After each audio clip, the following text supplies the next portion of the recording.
This is a manufactured criminal case. Ridiculous charges. What happened today was offensive to the Constitution. They've never articulated the crime here. The what in a sleeping giant that the Democrats are working on is your silence and your submission. No one's going to stop us. No one's going to slow us down. The only way for us to fight back successfully is to let Donald Trump remember. When President Trump came out and said the real verdict will be on November 5th, he couldn't be more right.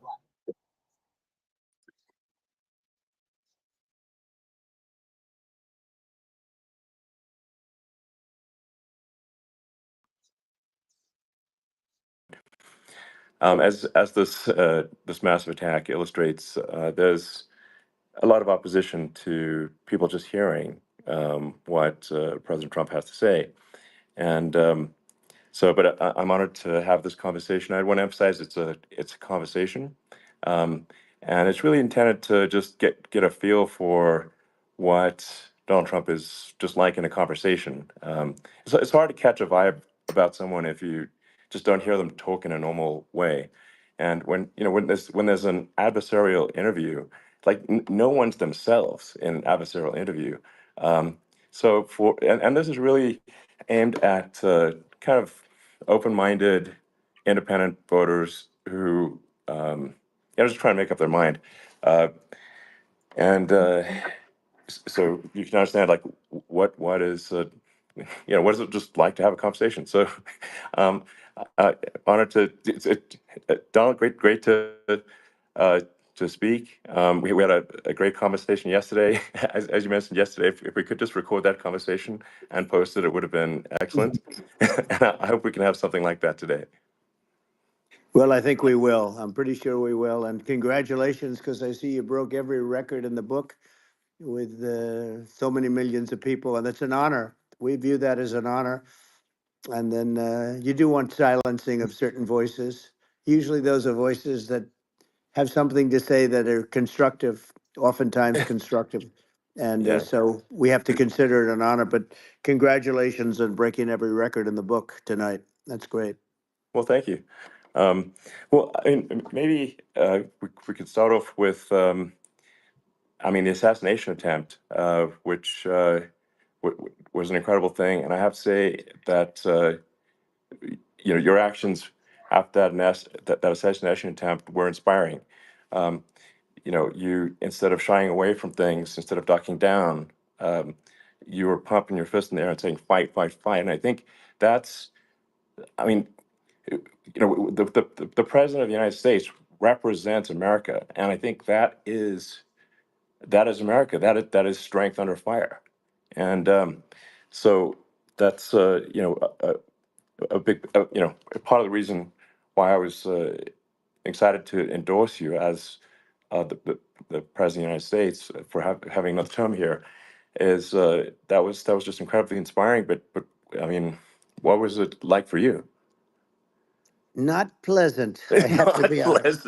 I said there was blood. I had Being more shot is blood. not I didn't much know fun. I didn't know I had that much blood. The doctors later told me that the ear is a place that is a very bloody place if you're going to get hit. But in this case, it was probably the best alternative you could even think about, because it went at the right angle, and it was a hard hit. It was very, I guess you would say surreal, but it wasn't surreal. I was telling somebody you have instances like this, or like a lot less than this, where you feel it's a surreal situation, and I never felt that way. I knew immediately that it was a bullet. I knew immediately that it was at the ear. Yeah. And because it hit very hard, but hit the ear. And I also heard people shout, bullets, bullets, get down, because I moved down pretty nicely, pretty quickly. And we had bullets flying right over my head after I went down. So I'm glad I went down. The bigger miracle was that I was looking in the exact direction of the shooter. And so it hit me at an angle that was far less destructive than any other angle. So that was the miracle. That was, Yeah. for those Split people that second. don't believe in God, I think we got to all start thinking about that. You have to, I'm a believer now. I'm more of a believer, I think, and a lot of people have said that to me. A lot of great people have said that to me, actually. But it was it was amazing that I happened to be turned just at that perfect Yeah. angle, and all because I put down a chart on immigration that showed that the numbers were so great. I love that chart I even mean, more maybe it's now a than I sign. ever. Maybe Yeah, that's a sign, you know. it's an immigration sign. You But highlighted a serious issue, and yeah, at that moment, that's right. the bullet missed your, you know, hit your ear, but you know, missed your head. I mean, Well, you know, the yeah, amazing thing is that the sign, I said, bring down that sign on immigration, and it was literally about an eighth of a second where it would be good, and after that it was going to yeah, be a disaster, no matter which way you were facing. But it just had that perfect angle, which was yeah, exactly at this shooter. Very sad situation. Such a sad situation. As you know, we lost somebody that was great, Corey, yeah, who, a firefighter, a great gentleman, a great trumper. He was just a fantastic family and a fantastic man. And a friend of mine came up, Elon, and said, "I'd like to give the family some kind of help." And I said, "That's great." He said, "Do you mind?" I said, "I don't mind at all." And he wrote out a check for $1 million, gave it to the wife. And, you know, she said, "This is really nice, but I'd rather have my husband back," which is a nice thing for sure, somebody to say, to be honest. She's great. The family is great. And we raised a lot of yeah, money for them and for two other gentlemen who are unbelievable people also. They were hit really badly. They thought they were not going to make it, and they did. The doctors in the Butler area, I tell you, they were incredible. They saved the two, and they were really hit tough, both of them yeah, equally. And we thought yeah, my first question was, because I heard bullets flying over me. I said, "How many people were killed?" Because we had a massive crowd there, a tremendous yeah, thousands and thousands of people, and there was no land. I mean, it was all people. So I said, "How many people have been killed?" Because I knew there were other shots being fired, sure, and they said, "We don't know yet, but some people have been badly hurt." And I have to give the Secret Service sniper, they call him, or sharpshooter, but sniper, yeah, because he didn't know there was a problem.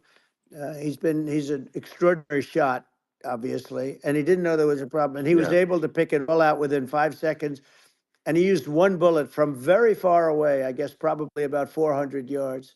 The shooter was 130, but yeah, he was on the opposite side of the field and the podium, and he saw the smoke and the flame from the gun, immediately recognized it, and immediately took a shot.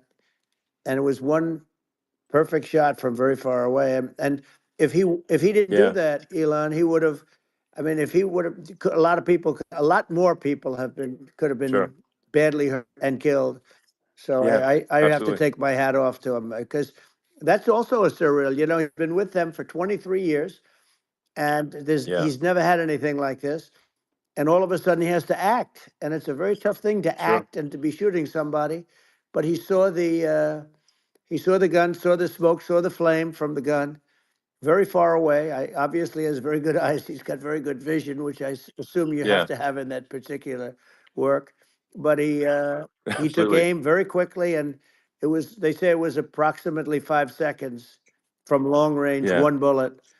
If that didn't happen, yeah, because the shooter had a lot of bullets, he had a lot of cartridges up sure. there with him, so could Well, have been very. I mean that's clearly you know, you know, he was very competent in taking that shot to stop the attempted assassination.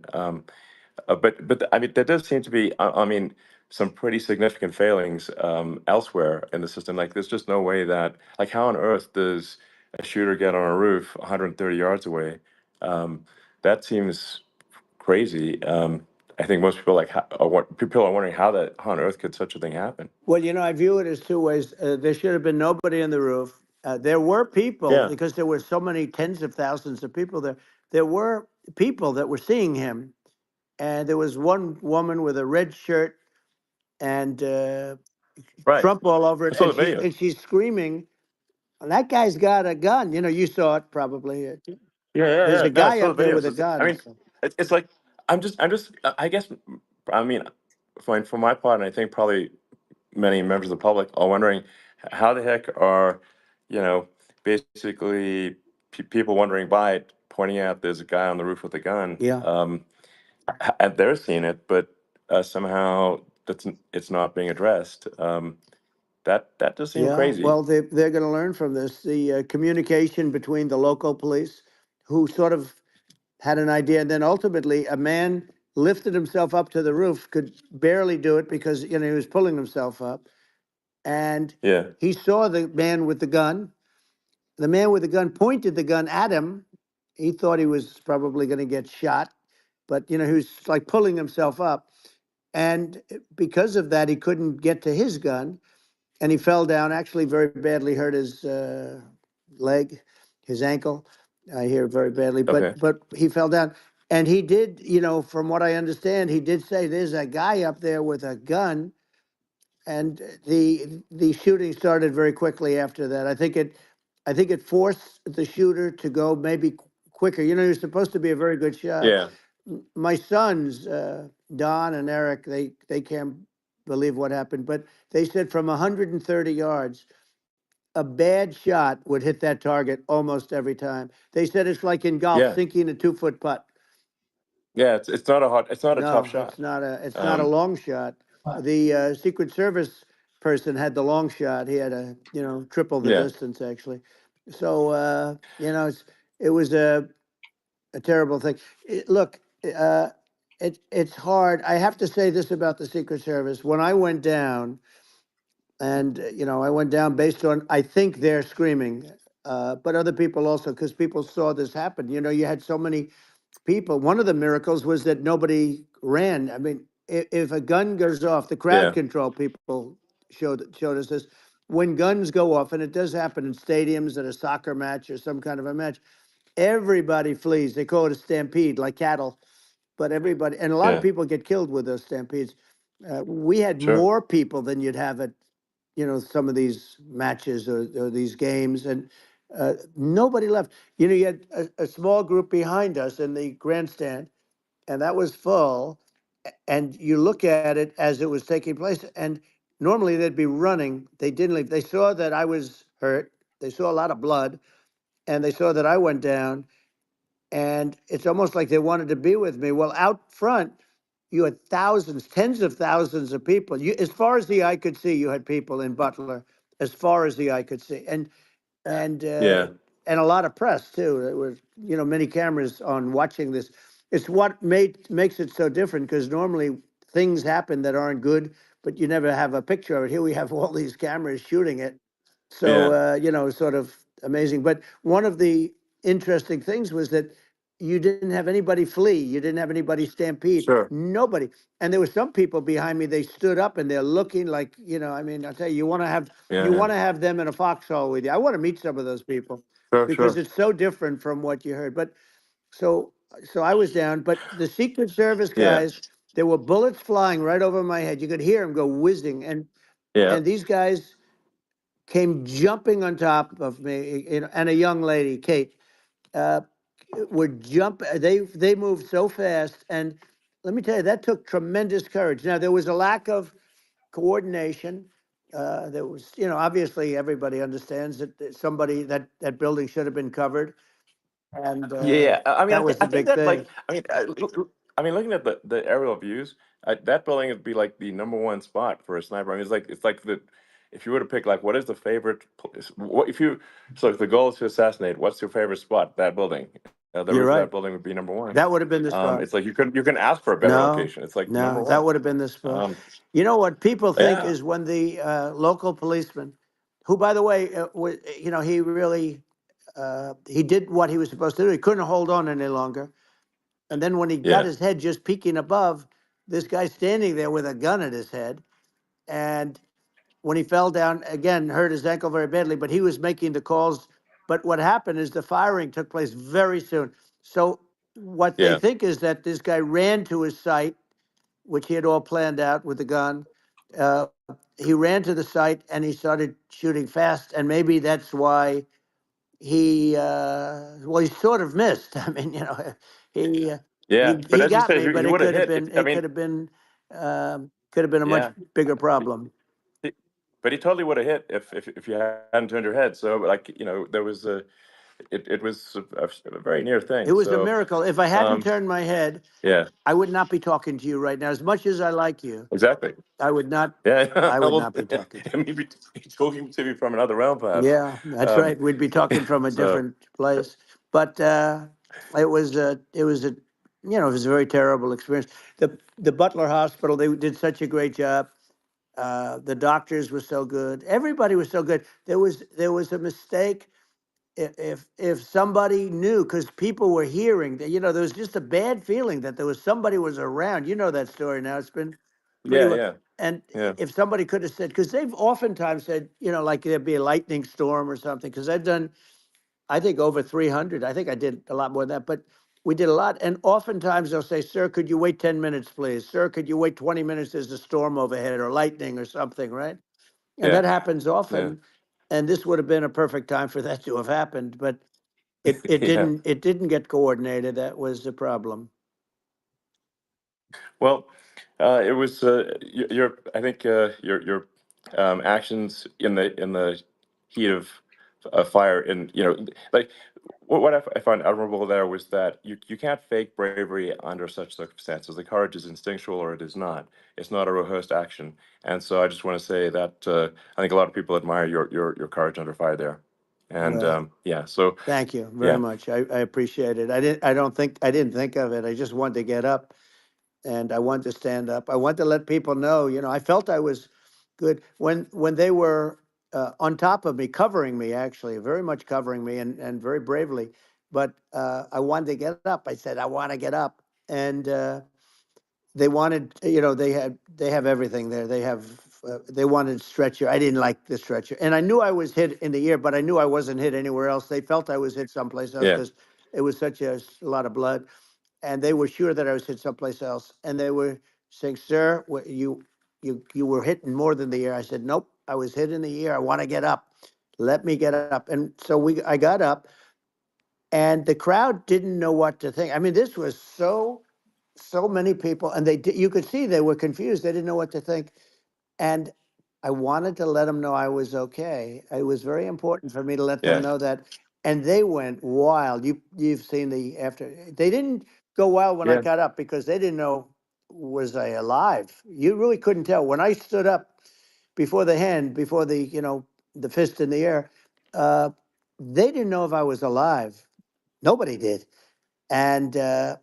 When I put the fist up, they were just relieved and happy and thrilled, and the place went crazy.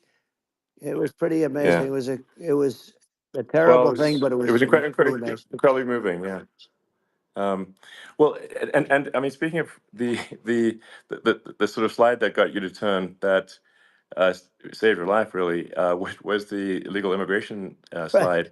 Maybe this, that's right. maybe this it's worth talking about that, It since was it was. that slide You're saved your right. life, No, basically. the illegal immigration saved my life. You're right, but I I had to know be at that's that exact angle. I mean, that's a great one. Saved by illegal immigration. The incredible 100%. thing though, when you talk about the odds, you had to be exactly at that angle. But the Yeah, incredible thing is that the chart, I used it less than 20% of the time. It was just a moment. yeah, It's always on my left, never my right, and it's always at the end of the speech. So here yeah, we have it. It's on the right, not the left. It's at the beginning, not the end. And even the people that put it up, they were unprepared, and they did a great job. They got it up immediately, fortunately. But I looked to the right, and the bullet came whizzing by, hitting my ear. So it was amazing. But when you think of the odds of that, and yeah, yeah, normally you wouldn't use it. Normally I wouldn't have the thing, and then it would yeah. have been a very different story. It's very much, I say, an act of God. It's a miracle that it happened, and I'm Sure. honored by it. I'm honored by it. Well, what were you about to say about illegal immigration before you were rudely interrupted with a Well, I was bullet? going to say how good the numbers were. By the way, we're going back to Butler, and we're going to go Great. back in October. We're all set up, and the people are fantastic in Butler. It's a great area. Great. These are incredible people. like the three that in the case of Corey killed and the other two, the families are, I got to know them a little bit, and the families are great. But we're going back to Butler. And I think I'll probably start by saying, as I was saying, As, yeah, as you were prior to saying, being so exactly. So, horribly interrupted, yeah, but yeah. So rudely interrupted by an yeah, assassination so I was, attempt. but no, but the chart, Some people have no manners. Elon, the chart was just a chart that in my last week, we had the best illegal immigration numbers, meaning stopping. It was at the lowest. You've seen the chart. It's become quite a famous Yeah, chart, yeah, but that was the lowest yeah. point ever recorded. It was a really, I mean, I was very proud of those numbers. And then you see what happened with these people, Kamala and Joe. You see what happened. They just let it go. I had remain in Mexico policies. I had all these different policies that was so good. Uh, Guys like Tom Homan and Brandon Judd from Border Patrol. All these are all people that they've been on television. They says the best numbers we've ever had. We had so many different checks, catch and release in Mexico, not the United. We had catch and release in the United States. We had it in Mexico. We had so many things. We had things where if people, many people come in there, they have contagious diseases. We had everything passed. If you have a contagious disease, I'm sorry, but we cannot allow you into the country. So we were setting Yeah, literally records, and I all I was doing is showing that, and I use it sometimes, sure. and in this case, I'm glad I used it. I can tell you that, but they were fantastic numbers. But I'm going to sleep with that chart always.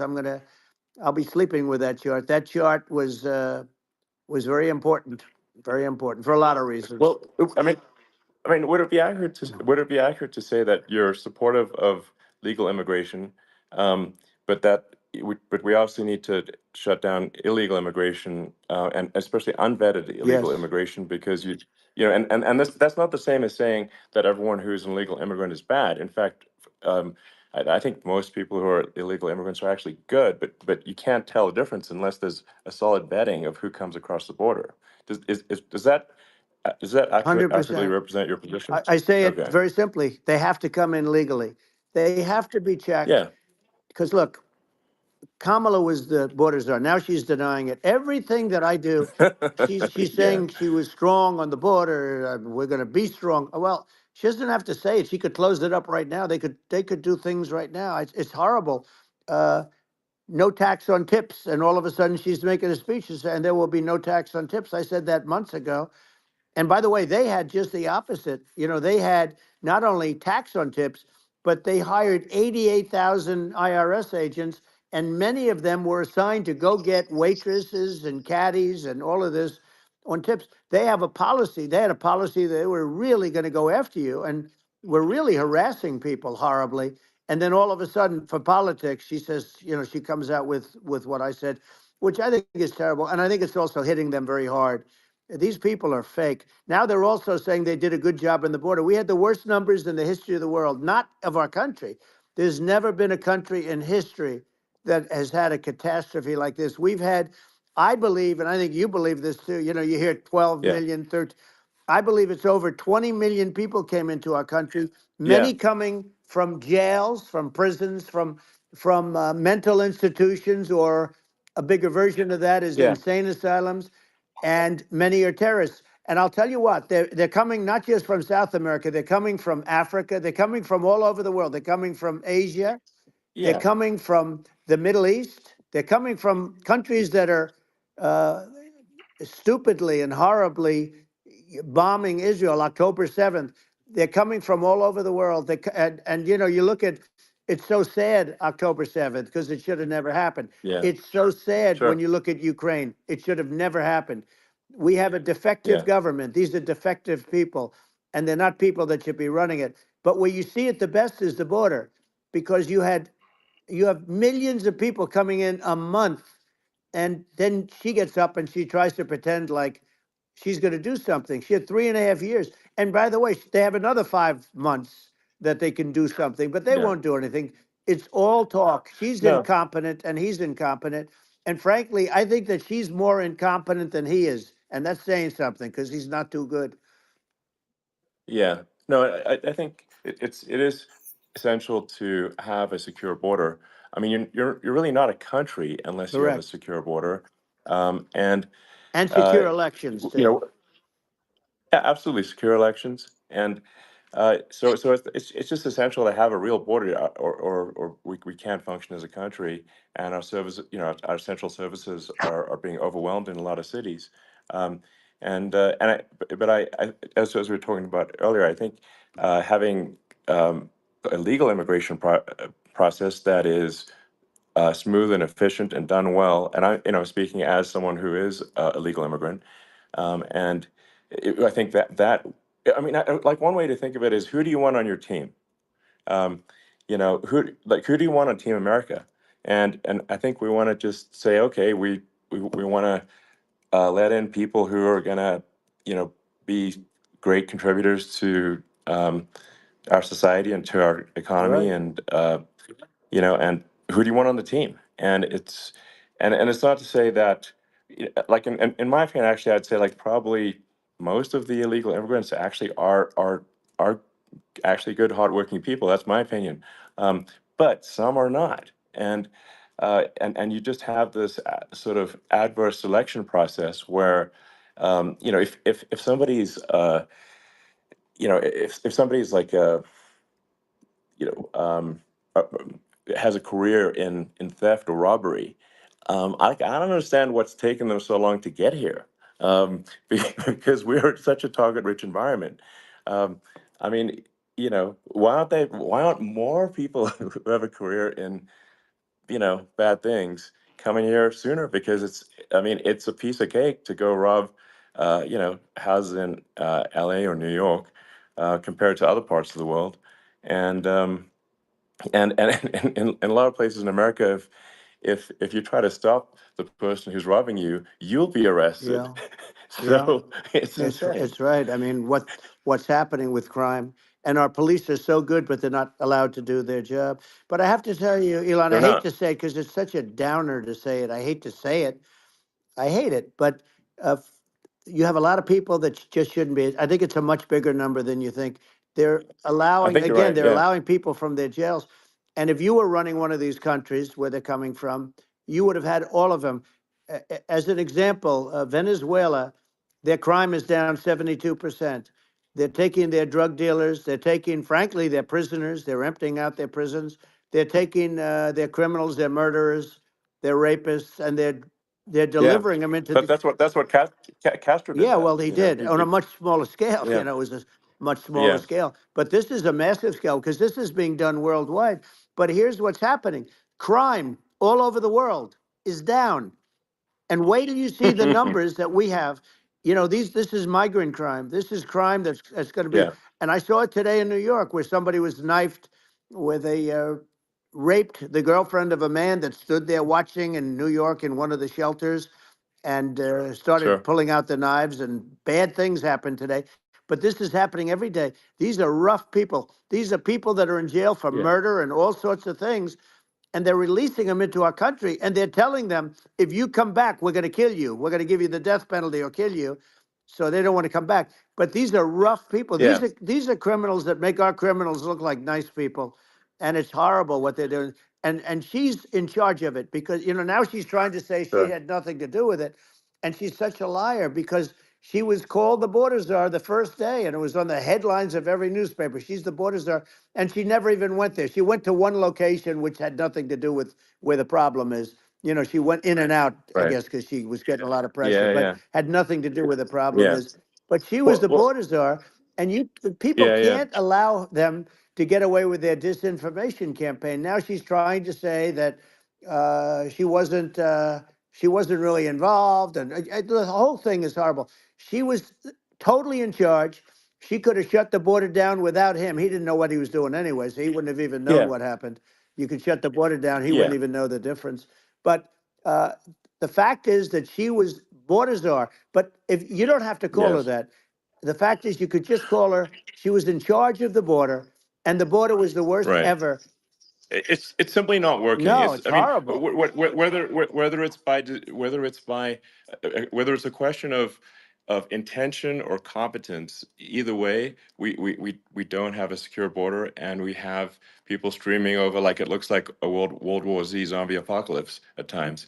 And sometimes you got to sort of wonder, like, is it real or not? So because you see things, you're like, is it real?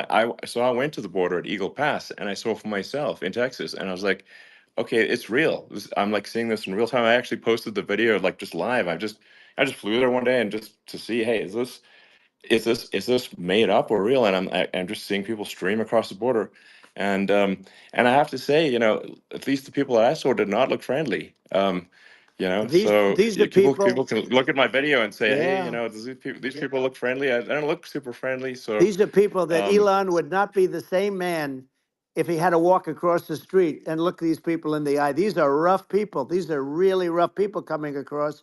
And I know rough people. And these are people that we don't want in our country. And the caravans are coming in and they're putting and who's doing this are the heads of the countries. And you would be doing yeah, it, and so would I. And everyone would say, oh, what a terrible thing to say. The fact is, it's brilliant for them because they're taking all of their bad people, really bad people. And I hate to say this, the reason the numbers are much bigger than you would think is they're also taking their non-productive people. Now, these aren't people that will kill you. We have enough of them, but these are people that are non-productive. They are just not productive. I mean, for whatever reason, they're not yeah. workers or they don't want to work or whatever. And these countries are getting rid of non-productive people in the caravans in many cases, and they're also getting rid of their murderers and their drug dealers and the people that are Yeah, really brutal people. And they're coming into our country yeah, at levels that have never been seen before. And I saw an ad just before I got on the air. I'm walking over here, and I saw an ad by Kamala saying how she is going to provide border security. Where has she been for 3.5 years? For 3.5 years, yeah. No, we have 20 million people I poured think is in. It's a terrible Yeah, I thing. think this, frankly, I think this is a fundamental existential issue for the United States. And if we have another 4 more years of open borders, and it's going to be even worse with another 4 more years, it's going to be even worse than it's been for the past, 3.5 years. I'm not sure we've got a country You don't have left a country at that left. point. Elon, if they get in, you will have 50 to 60 million people from all over the world, not South America only. We think of South America, we think of Honduras and El Salvador, Guatemala, and Mexico, the four. But it's not that. It's everywhere. They're coming in from Yeah, everywhere.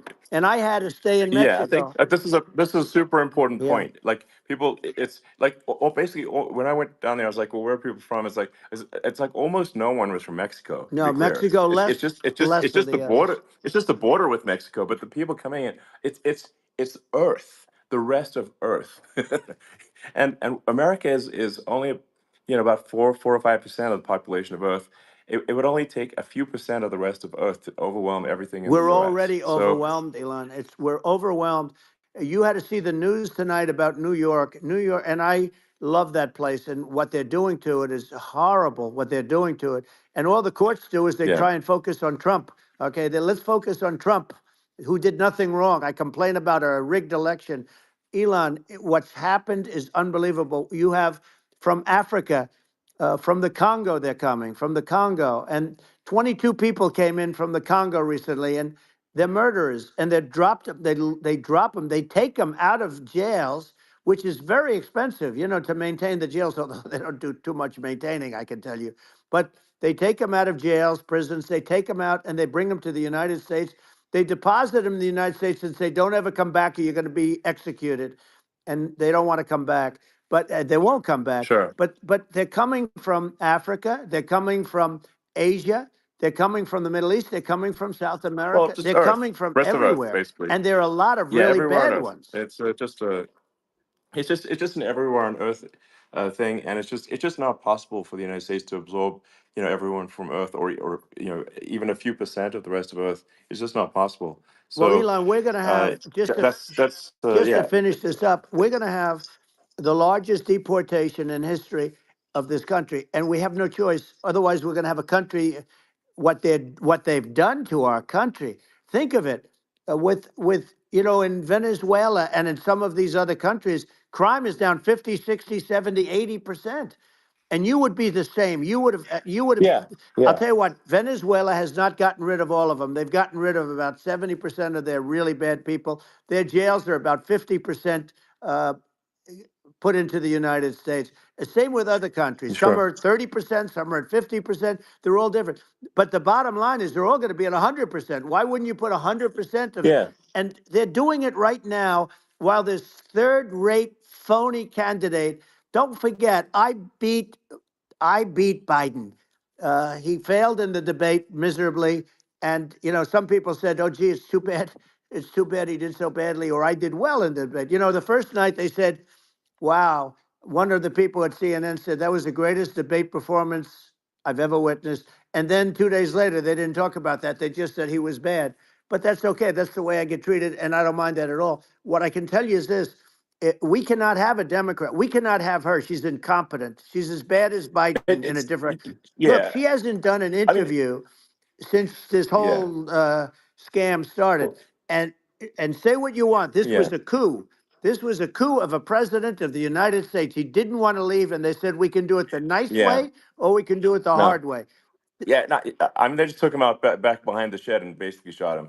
Oh, what they did Biden. with this guy, So and I'm no yeah. fan of his, and he was a horrible president, the worst president in history. And one of the reasons he was so bad, first of all, the Israeli attack would have never happened. Russia would never have attacked Ukraine, and we'd have no inflation. And we wouldn't have had the Afghanistan mess, if you think of it, Well, and we wouldn't have had yeah. Afghanistan. But we think of it, Well, yeah. you take a few of those events away, and we have a different world. We would also have No, no no. You're yeah. inflation was caused by oil. Yeah, no, no. I think you're making an excellent point here, which is that when other countries can, that are, are thinking about invading or doing bad things, when they're thinking about that, they're thinking about, okay, what's the American president going to do, and do they fear the American president, or is it someone they do not respect or and do not fear? And I think they would they rightfully be. I mean, look at that the footage of the assassination. They're like, okay, uh, President Trump is like, don't mess with me. I mean, that's like, whereas I think people are not going to be, and they obviously have not been at all intimidated by Biden, and they certainly will not be intimidated by Kamala. And you have to really think of that in the context of global security. That if the American president is someone that, like, evil dictators are scared of, that makes a huge difference to the security of the world. So I had a good relationship with Putin, despite the Russia hoax that lasted for over 2 years. Just a hoax created by Hillary Clinton and Adam Shifty Schiff, some just bad people, just sick people, frankly. I mean, Schiff is a sick person. He's going to end up probably being a senator.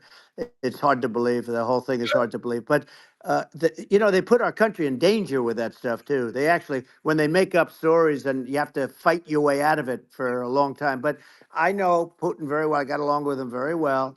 He respected me, and it's just one of those things. And we would talk a lot about Ukraine. It was the apple of his eye. But I said, don't ever do it. Don't ever do it. I shut down Nord Stream 2. That was the big oil pipeline, the biggest, I think, the biggest pipeline in the world going all over Europe. I shut it down.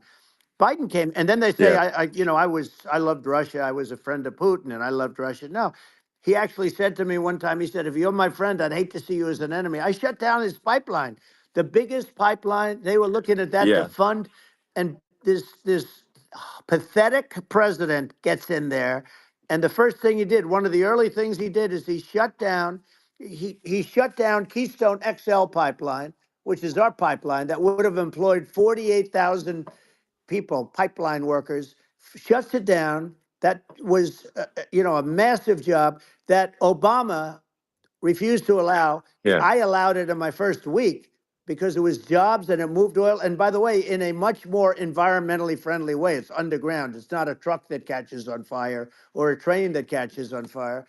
But think of it. He shut down the XL pipeline, the Keystone XL pipeline. He yeah. shuts that down and he approves the Russian pipeline, Yeah, it doesn't make any right? sense. It's like it's inconsistent. Certainly, but I mean, I think it's just worth emphasizing to listeners immense importance of whether the United States president is intimidating or not intimidating, and how much that matters to global security. Because there's some real tough characters out there, and if they don't think the American president is tough, they will do what they want to I do, know every one of and them. it puts the whole Yeah. world in danger. Elon, I know every one It's a of them, big and I know deal. them well. I know Yeah, Putin. I know President Xi. I know Kim Jong-un of North Korea. I know every one of them. And let me tell you, people will say, oh, this is terrible. He said, I'm not saying anything good or bad. They're at the top of their game. They're tough, they're smart, they're vicious, and they're going to protect their country, whether they love their country. They probably do. It's just a different form of love, but they're going to protect their country. But these are yeah, tough people at the top of their game.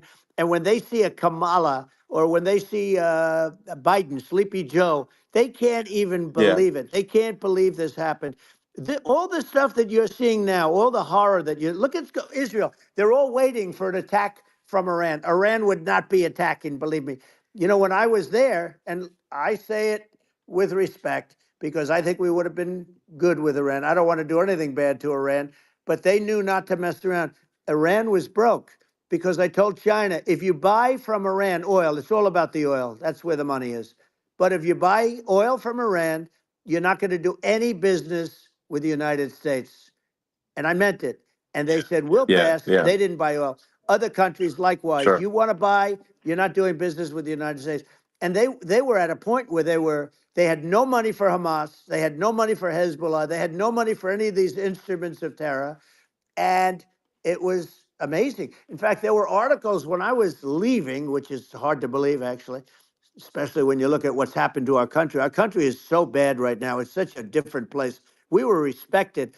Think of it. 4 years ago, we were so respected to a point where when I said don't buy oil, they didn't buy oil, but they had no Yeah, money yeah, and Israel would have never been attacked. Zero chance. And again, I said to Vladimir Putin, I said, don't do it. You can't do it, Vladimir. You do it, it's going to be a bad day. You cannot do it. And I told him things that what I do. And he said, no way. And I said, way. And you know, it's the last time we ever had the conversation.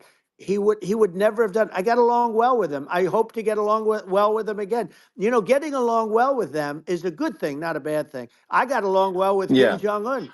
When I met with President Obama just before entering, you know, it's a sort of a ritual. And I sat down with him and we talked. It was supposed to be for a very short period of time. It turned out to be a long period of time. I said, what's the biggest problem? He said, North Korea.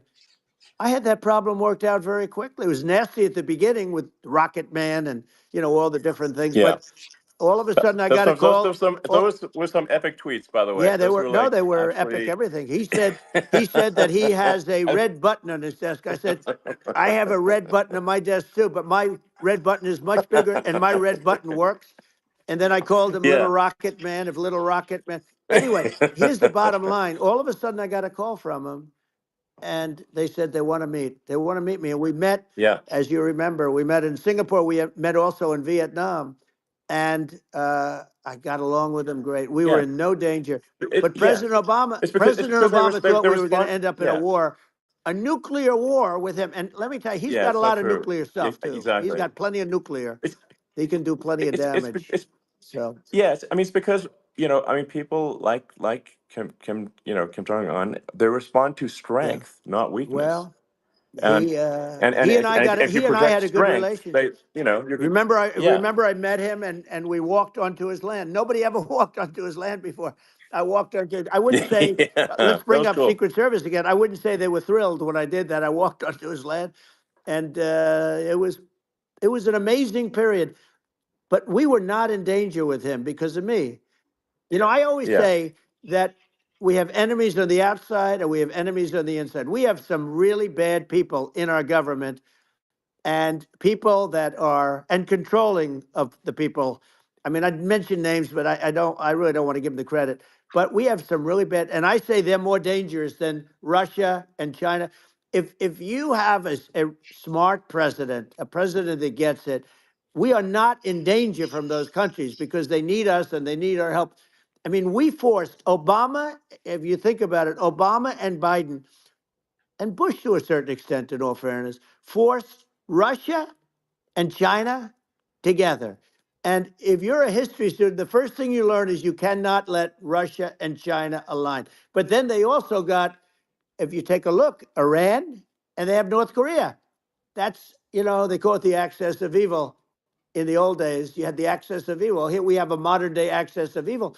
These are powerful countries, very heavy nuclear, which is the biggest threat. Yeah. The biggest threat is not global warming, where the ocean's going to rise one eighth of an inch over the next 400 years.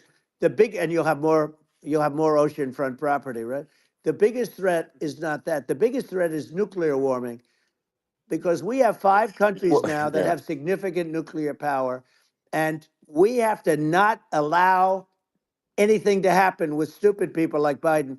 Biden did something with Russia. There was no chance of him ever going in. And when I left, and then after I left, they started forming big armies on the border with Ukraine, right? And I looked at that, and I thought he was doing that because Putin's a good negotiator. I thought he was doing that to negotiate. But then Biden started saying such stupid things. For instance, he said that it can be a NATO country. Now, Russia, for as long as there's been NATO, has said we're never going to agree to that. And we go right up front and say that. And we did things and said things through this president with a low IQ, very low IQ. He had a low IQ 30 years ago, by the way, but now he might not even have a IQ at all. There's nothing on the board that goes this low. He said things that were so stupid that war would have been, that war had zero chance of happening if I were there. Zero chance. He was saying everything Yeah. the opposite. Everything the opposite. And it's so sad because many more people have been killed in Ukraine than you read about. You don't read about how bloody it is and how disaster. Hey, Sure. look, just in the 2 armies, you lost 500,000 people. And Yeah. It's Ukraine's having a hard time. Ukraine, I don't know if you saw yeah. the article recently, and it's true. You don't hear the true story, but if you think about it, Russia's gone. Russia defeated Germany with us, and they defeated Napoleon. They've been around a long time. They're a big fighting Yeah. force, So, of and it's course. very unfair. And Ukraine now doesn't have enough men. They're now using young men and very old men to fight, and we're in a very bad position. And I'm not going to blame exclusively, but I can tell you I could have stopped that, and a smart president could have stopped that. It wouldn't have happened. But we had a Yeah. man that actually made it. It made it more prevalent. It was so bad. The words that he was using, the stupid threats coming from a stupid face that he was using. I said, this guy's going to cause us a war. He's going to cause us. And let me tell you, Yeah. it can Yeah. lead to World War III. That can lead to World War III. The Middle East can lead to. We have numerous places that could end up in a Yeah. World War III right now for no reason No, whatsoever. I think you're right. I think people underrate the risk of World War III, and it's just when you're looking at the risk of global thermonuclear warfare, it's game over for humanity, and it's something that people have, I think, after the end of the Cold War, people have become complacent about, but they actually have forgotten that there are currently a lot of nuclear missiles that have targeting parameters for the United States from other 100%. countries. And one of the things And we're going to do is it's we're going to yeah. build an iron dome over us. Israel has it. We're going to have the best iron dome in the world. We need it, and we're going to make it all in the United States. But we're going to have protection, because it just takes one maniac to start something. We're going to have protection, and we're going to have. Why shouldn't we have an iron dome? Israel has one. Some other places Yeah. have one that nobody even knows about, frankly. But Israel has it. We're going to have an iron dome. But with all of that being said, to me that's so important, the most important. But with all of that being said, the election's coming up, and the people want to hear about the economy and the fact that they Absolutely. Sure. can't buy groceries because they don't have enough money to buy groceries. The inflation has killed them. Food prices are up 50, 60, even 100% in some cases.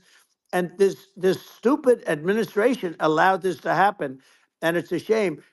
And that's the thing that people most care about, in my opinion. They care about the border a lot. And we discussed the border at great length. It's nice to have a Yeah. Yeah. forum like this where I can discuss something at length. And by the way, you think Biden could do this interview? Do you think that Kamala could do this interview? They would take a pass on No, they you. could not. So they don't need Elon. They don't need Elon screaming out questions. It's pretty sad when you think that somebody that does this for a living can't answer a question or is afraid to do an interview. And in her case, with a very friendly interview, she's got all friendly interviewers. It's pretty sad. Yes, But the absolutely. big thing now is the Well, economy, Elon. yeah, And as much as yeah, I mean, I view nuclear as the single most important thing, but a lot of people don't. A lot of people don't understand that. But it doesn't have to. If I understand it, that's all you need. Because if I was president, you're not going to have that kind of a problem. But the thing that they really is making them angry is what Kamala and Biden have allowed to happen to the economy. It's a disaster with inflation. The inflation, it yeah, doesn't matter what you make. The inflation is eating you alive. If you're a worker or if you're just a middle income person, you can't afford. 4 years ago, 5 years ago, people were saving a lot of money. Today, they're using yeah. all their money and borrowing money just to live. It's a horrible thing Right. that's happening, and we'll end that Well, I think quickly. a lot of yeah, a lot of people just don't understand where inflation comes from. Inflation comes from government overspending because the checks never bounce when it's written by the government. So if the government spends far more than it brings in, that increases the money supply, and if the money supply increases faster than the rate of goods and services, That's right. that's inflation. Um, so really, we need to have we need to reduce our government spending, and we need to re-examine. I think we need like a government efficiency commission to say like, hey, where are we spending money that's sensible? Where is it not Right. sensible? And we need to live within our means. We're currently adding, I think, $1 trillion to the deficit roughly Right. every 100 days. That's right. And the interest payments on the national debt have now exceed the defense budget. It's on the order of $1 trillion, It's interest. and it keeps Yeah, I growing. rebuilt our military, largely rebuilt our military, did a great job on it, which was so important. We had jets, we had fighters that were, and bombers that were 70 years old. And we did a great job in that. Then by the way, then we gave 85 billion of it back to Afghanistan, if you can believe it. We gave them 85 billion. They're one of the largest sellers Yeah, of military equipment in the world. They're selling what we gave them. That was one of the most embarrassing days in the history of our country. But if you think about, let's go back to the economy. We have to bring energy yeah, prices down. Energy started at the price of gasoline. Now your cars don't require too much gasoline, so you have a good, and you do make a great product. I have to say, I have to be honest with you. thank That you. doesn't mean everybody should have an electric car, but these are minor details. But your product is incredible.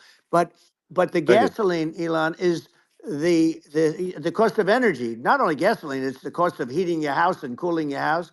That has Sure. to come down.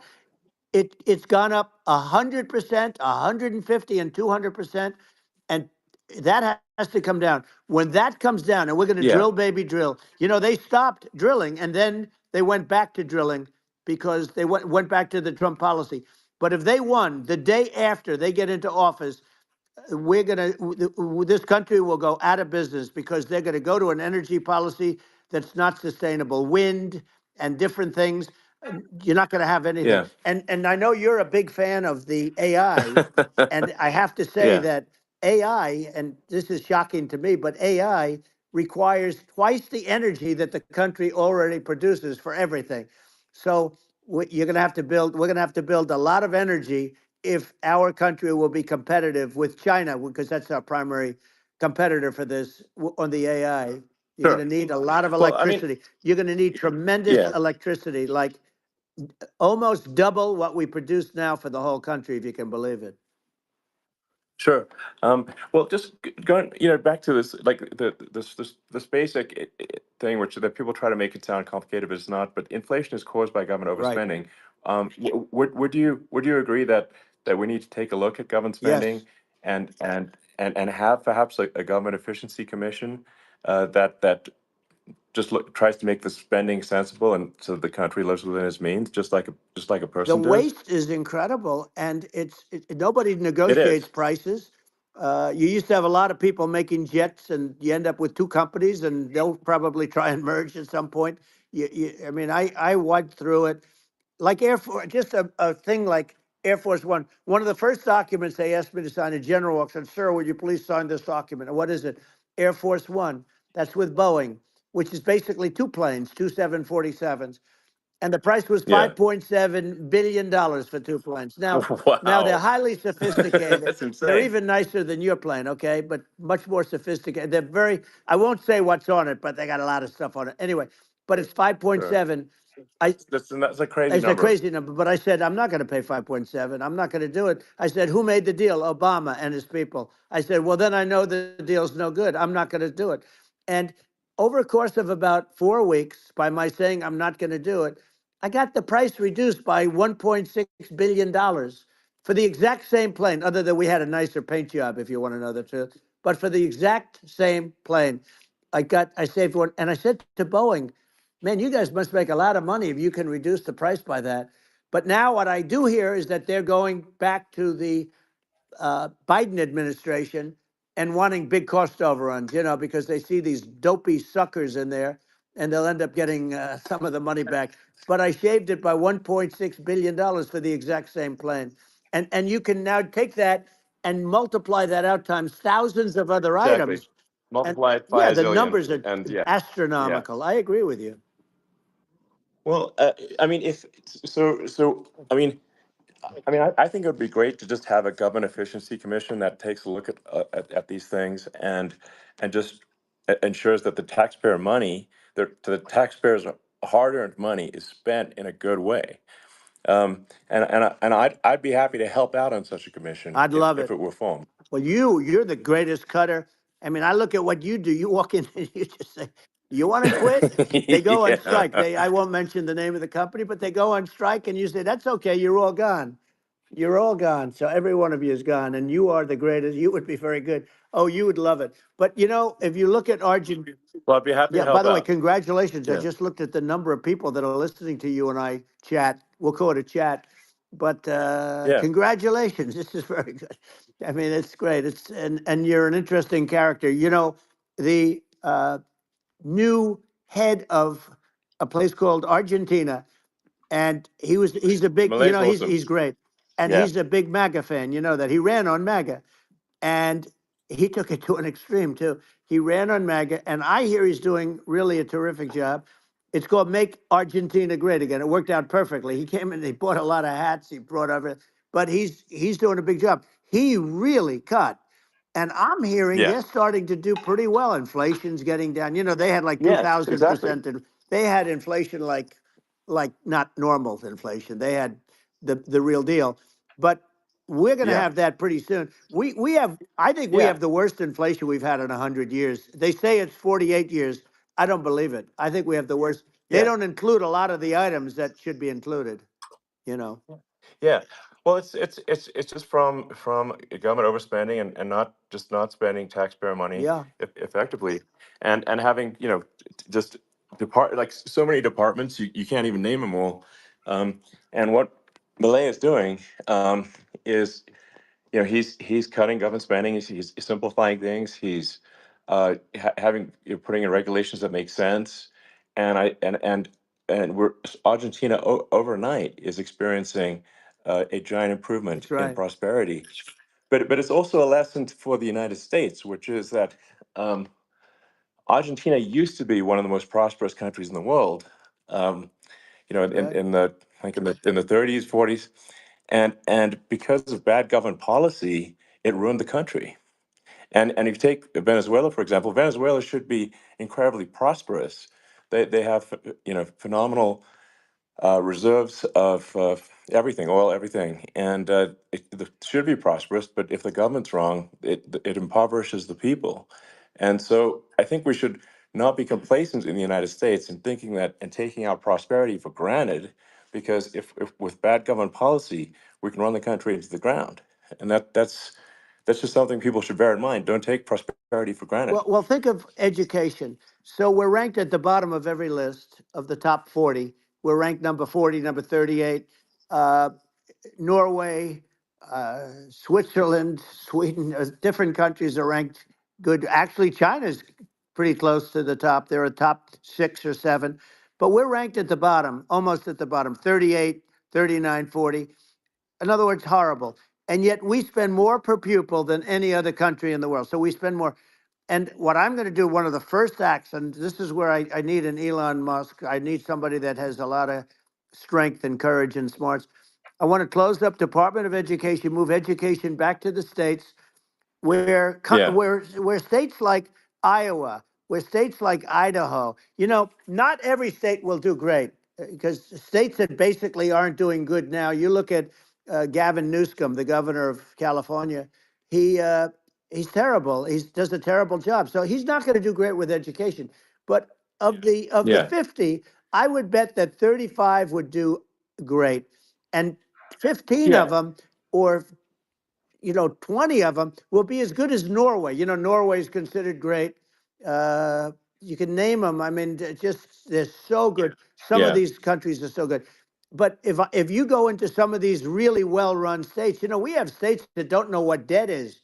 We have states that have low taxes, no debt, everybody working. They're really well run, Sure. and maybe they have certain advantages in terms of location, in terms of the land or the sun, and the water and the whole thing. There are a lot of advantages that some people have. But if you moved education back to the 50, you'll have some that won't do well, but they'll actually be forced to do better because it'll be a pretty bad situation. Yeah. But if you think Well, about it, yeah. you'll have some Yeah. of Yeah. these states. I'll bet you'd have 30, 35 states. It'll be much better. And you know what it'll cost? Less than Yeah. half what it is in Washington. And Yeah. these people don't care Well, about the yeah. students in these, faraway states. And it'd Well, be unbelievable. yeah. I think you're making a good point in that if the states have to if if each state has to compete against other states, then people will That's naturally right. move to states where it's better. Well, like Um, California, as we said, it's a badly run state. I could go through it. I got so many friends that are in those states, even if they're Democrats. I hate to mention certain states, but Illinois is badly run with Pritzker. He's a real loser. But yeah. but some of these places are just badly run. But it's almost going to force them to run better, and they won't do a good at initially. But you're not going to do worse than you're doing right now. And I would say that Yeah. the cost, you would cut your cost by 50 or 60%. And you'd have a little Yeah. Yeah. monitor. You want to make sure they're teaching English as an example. Give us a Yeah. little English, right? Sure, yeah. Right? No, but I mean, to what?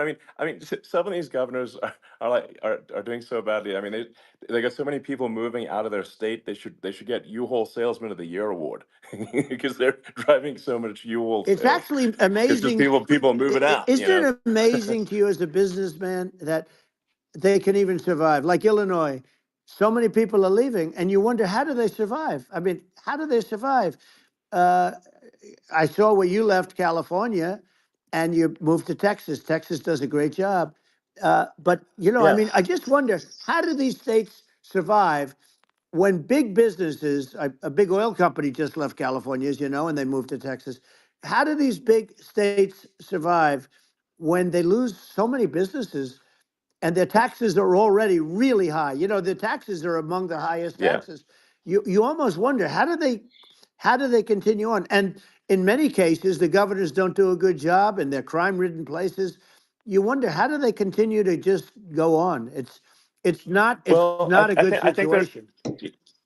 I mean, I think the only thing that's going to force some of these states to change is if they risk bankruptcy and they're not getting bailed out by the federal Right, government. right. Well, you're That's gonna that's you're the gonna only thing have that's going to that. get them to change. You remember the Yeah, area in California where they had that, where I guess somebody had sticky fingers and they stole a lot of money, and they went into a form of chapter, and it was very yeah, nasty for yeah. a period of time. But now it's probably the most popular place in all of California. So at some point, something like that may have to happen.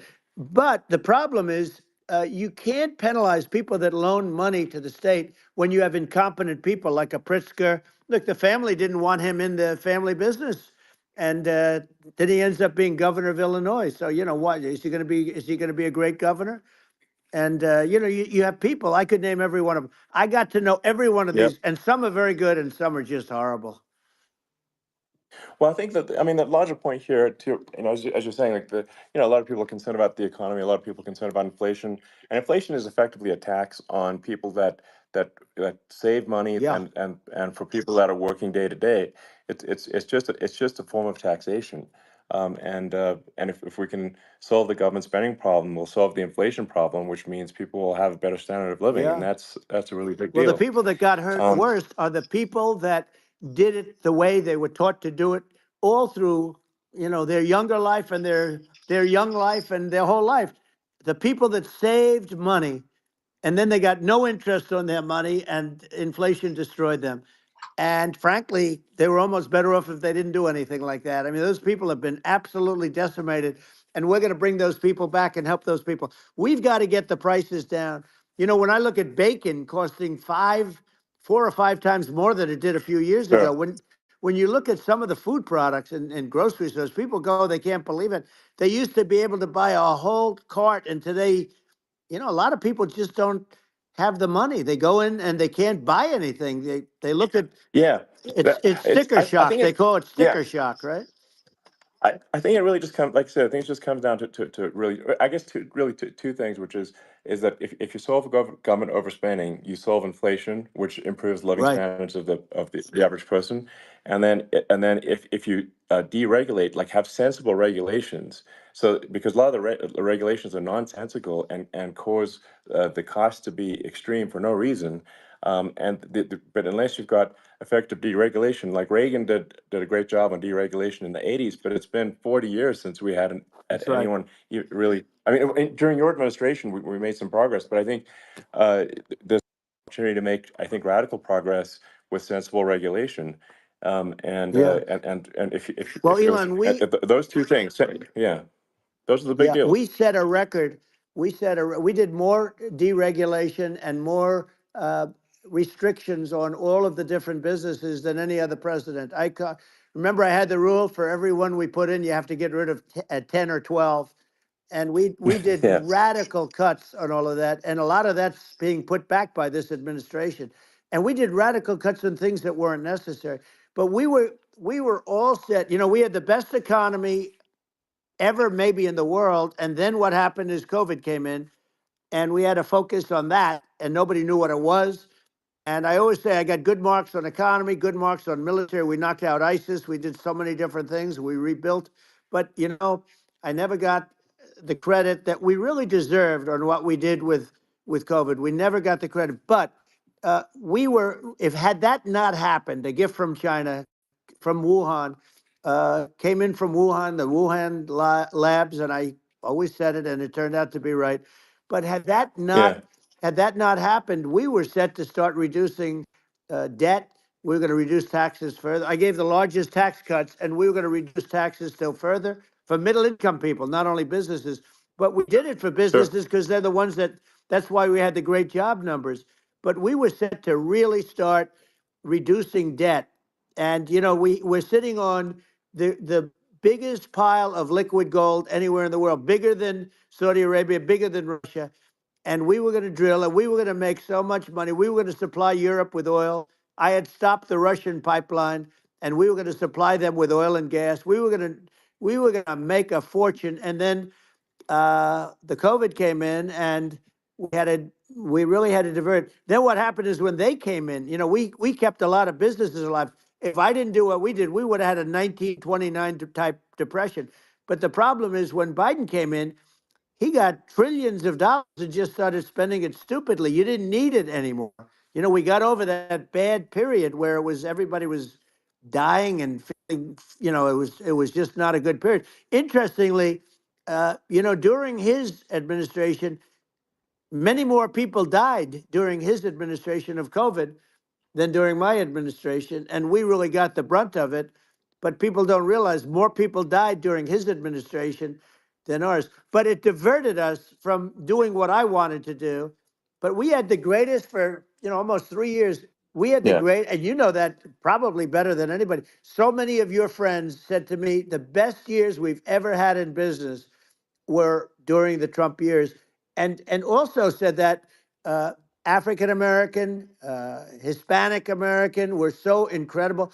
They were having the best. Asian American women, men, young people without a diploma, young people that graduated from the best colleges, from MIT, from the Wharton School, from all of the great colleges, Harvard.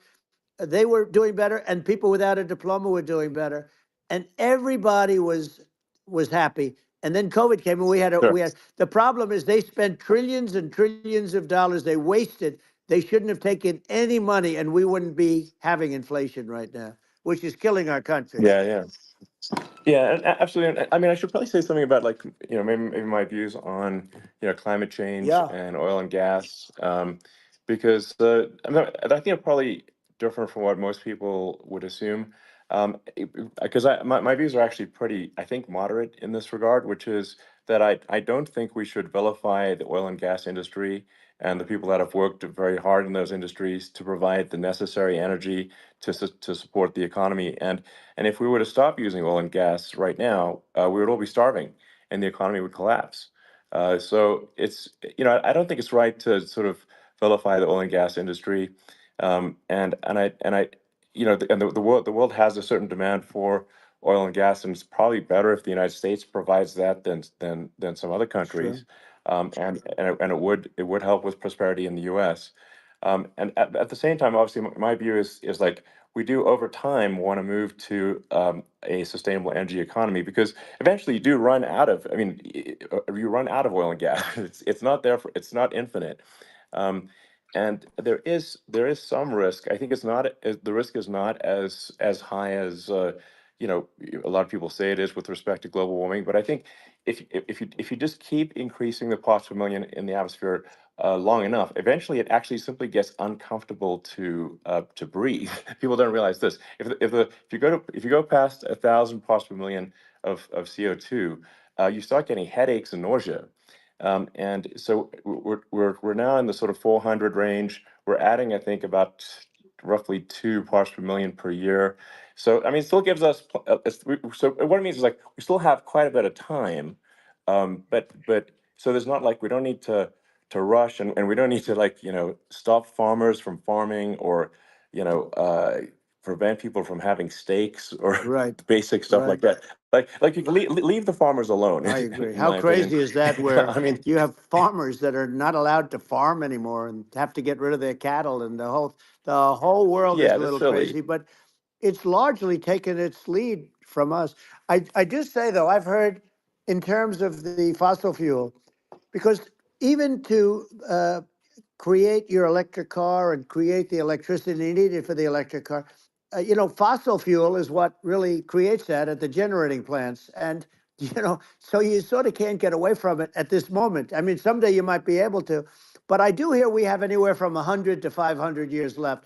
Much of it hasn't even been found yet. Yeah, But there are tremendous, like Anwar. I got Anwar in Alaska approved. Ronald Reagan couldn't do it. Nobody could do it. Everybody tried. Nobody could do it. I got it approved. The first thing that Biden did was unimprove to get rid of it. He ended yeah. it. His secretary went in and she ended it. And what a disgrace. That's Anwar. That's bigger, or they think it could be bigger than Saudi Arabia in Alaska. Could be bigger than Saudi Arabia. But they went in and they terminated it. And I'll get it going very quickly, because not only is it big for Alaska, I mean, you talk about economic development, that for the United States, I mean, that is, they say bigger than Saudi Arabia or the same size, and pure, Yeah. really good stuff.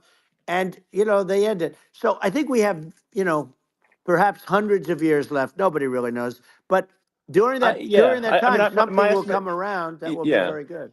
Yeah. Yeah. Well, I mean, and my estimate would be, a little more aggressive than that, but it's not the sort of like we're all going to die in 5 years stuff. That's obviously BS. Um, but I mean, my view is like if you just look at sort of the parts per million that increments every year, you get sort of 2 or 3 parts per million every year of CO2. Uh, y- I mean, I think some of that it's problematic if it accelerates, if you start going from two or Right. three to say five, and then there may be some situations where you get just a step change increase in the CO2. Hmm. And I think we don't want to get too close to 1,000 ppm, because like that's actually makes it uncomfortable to breathe. Like just existing in 1,000 ppm CO2 is uncomfortable. That's like that's considered like an industrial hazard. Right. Just so it's that's actually, you start getting headaches and stuff. So it's even without global warming, it's not comfortable to live. So you don't want to get too close to that. But I mean, I think we've got. I think we want to just move over, like, and if I don't know, 50 to 100 years from now, we're I don't know, mostly sustainable. I think that'll probably be okay. Um, so it's not like the house is on fire immediately, but I think it is something we need to move towards. And on on balance, it's probably better to move there faster than slower. But like I said, without vilifying the oil and gas industry, and without causing hardship in the short term. I think this can be done, um, without, but people can still have, a stake, and they can still drive gasoline Sure. cars, and it's okay. It's like, it's not. I don't think we should vilify people for it, but I think we should just generally lean in the direction of sustainability. And I actually think solar is going to be a majority of Earth's energy generation in the future, and it's certainly trending that way.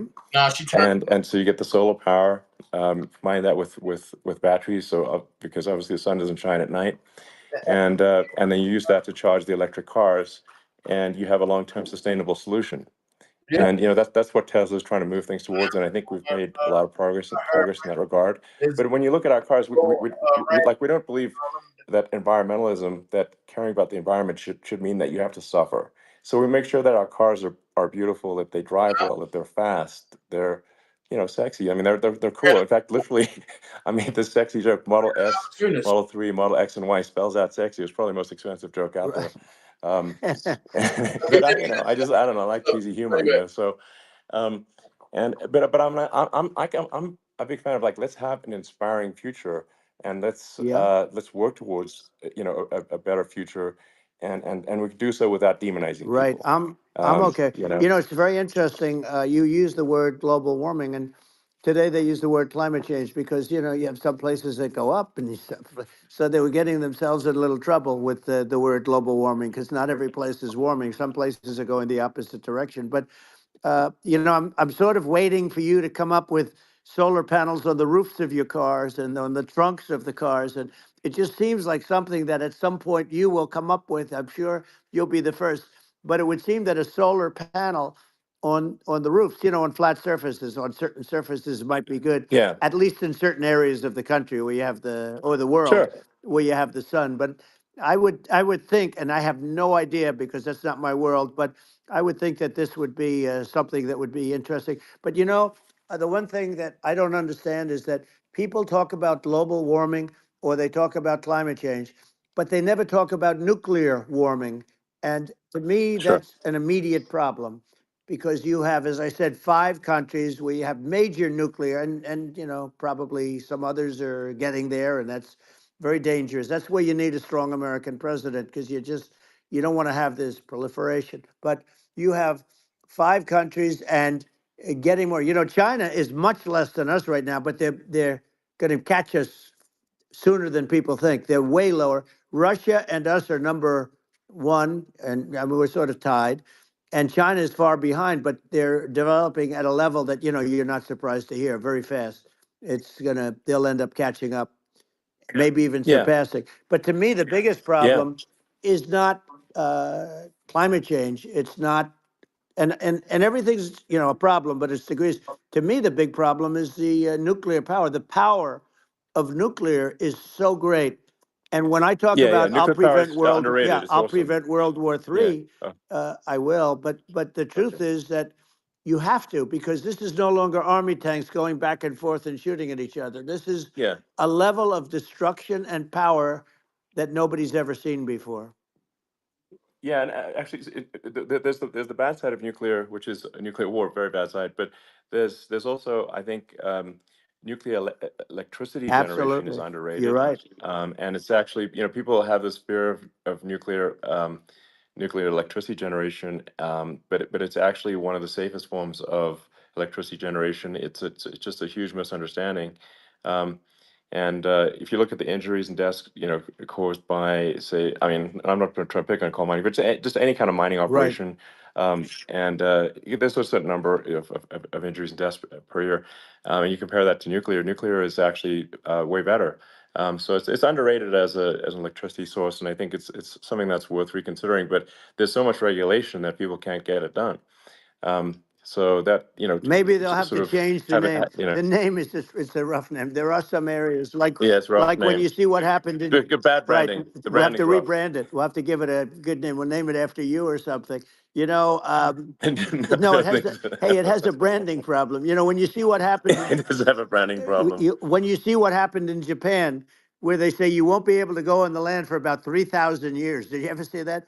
And in Russia, where they had the problem, where they, there's a lot of bad things happened, and they have a problem. And they say that in 2,000 years, people will start to occupy the land again.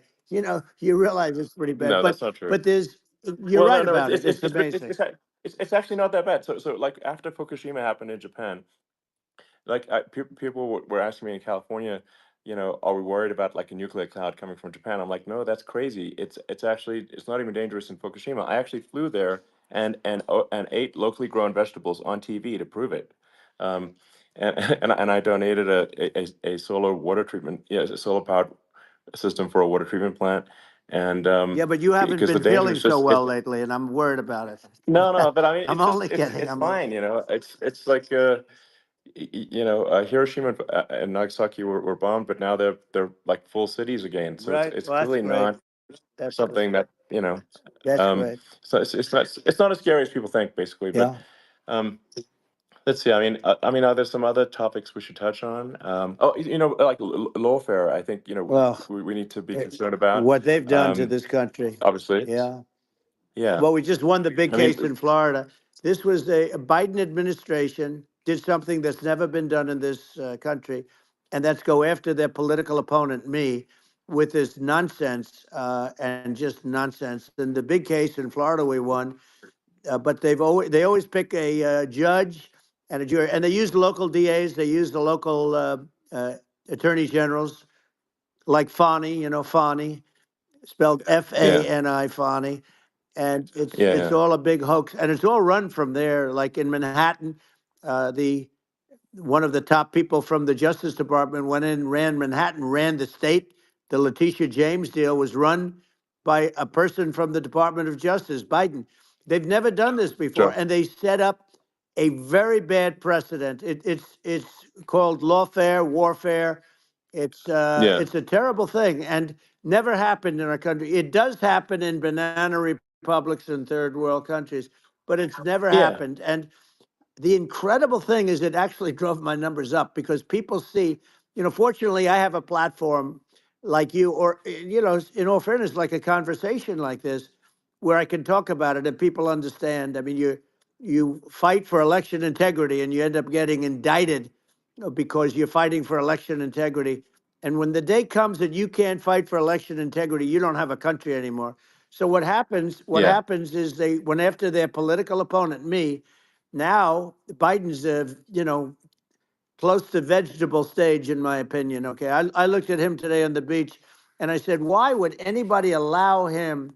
The guy could barely walk. Why would anybody allow him? Does yeah, he have a political advisor that thinks this looks good? He thinks this looks good because it looks so bad, and it's ridiculous. I mean, and he's been doing right, that right, for a long time. He can't lift the chair. The chair weighs about 3 ounces. It's meant for children and old people to lift, and he can't yeah. lift it.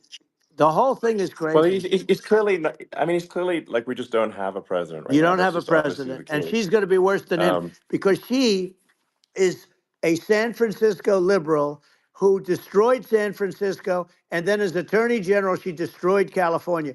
You talk about location, and we're talking about the sun and the water and all. There's nothing better than California. She has destroyed that. She was the original DA. She was the original in San Francisco. She was the original Attorney General in California. What she has done to California is, well, you know better than I do. You just left California for a lot of those reasons. And what she's done with crime, with cashless bail, where you kill somebody. I mean, we have states there, you kill somebody and they let you out right away. I mean, you don't have to even put up, and then they never find the people unless they kill again, and then they let them out again. Our Yeah. country is becoming a very dangerous place. And she is a radical left San Francisco liberal. And now she's trying to protect. Now she's looking like she wants to be more Trump than Trump, if that's possible. I don't think it's possible, but she wants to be more Trump than Well, Trump. yeah. I want a wall. I I want, think that's you know, she yeah, wants to release all the yeah, prisoners that are in detention, and some of these guys are really bad. right. That just came Yeah, I out just saw today. that.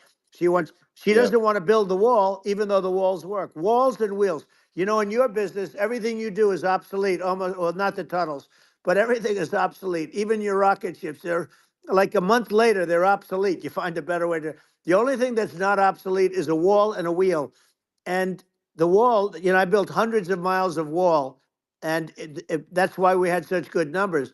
I was going to add Yeah. 200 miles. We bought it. We could have flipped it up in 3 weeks, and they sold it for 5 cents on the dollar. That meant, I said, wow, that means that they actually do want to have open borders.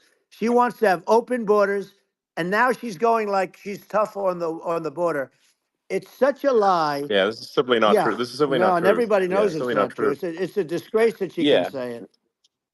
No, I mean, obviously, what's happening sort of overnight is they're rewriting history and making Kamala sound like a moderate when in fact she is far left, like far Worse left. than Bernie Um, Sanders. She is considered more yeah, liberal by far than Bernie Sanders. She's a radical left lunatic. And if she's going to be our president, very quickly, you're not going to have a country anymore. And she'll go back to all of yeah, the things that she believes in. She believes in defunding the police. She believes in no fracking, zero. You no. Now all of a yeah, sudden she's yeah, saying, no, I will. I really want to see fracking.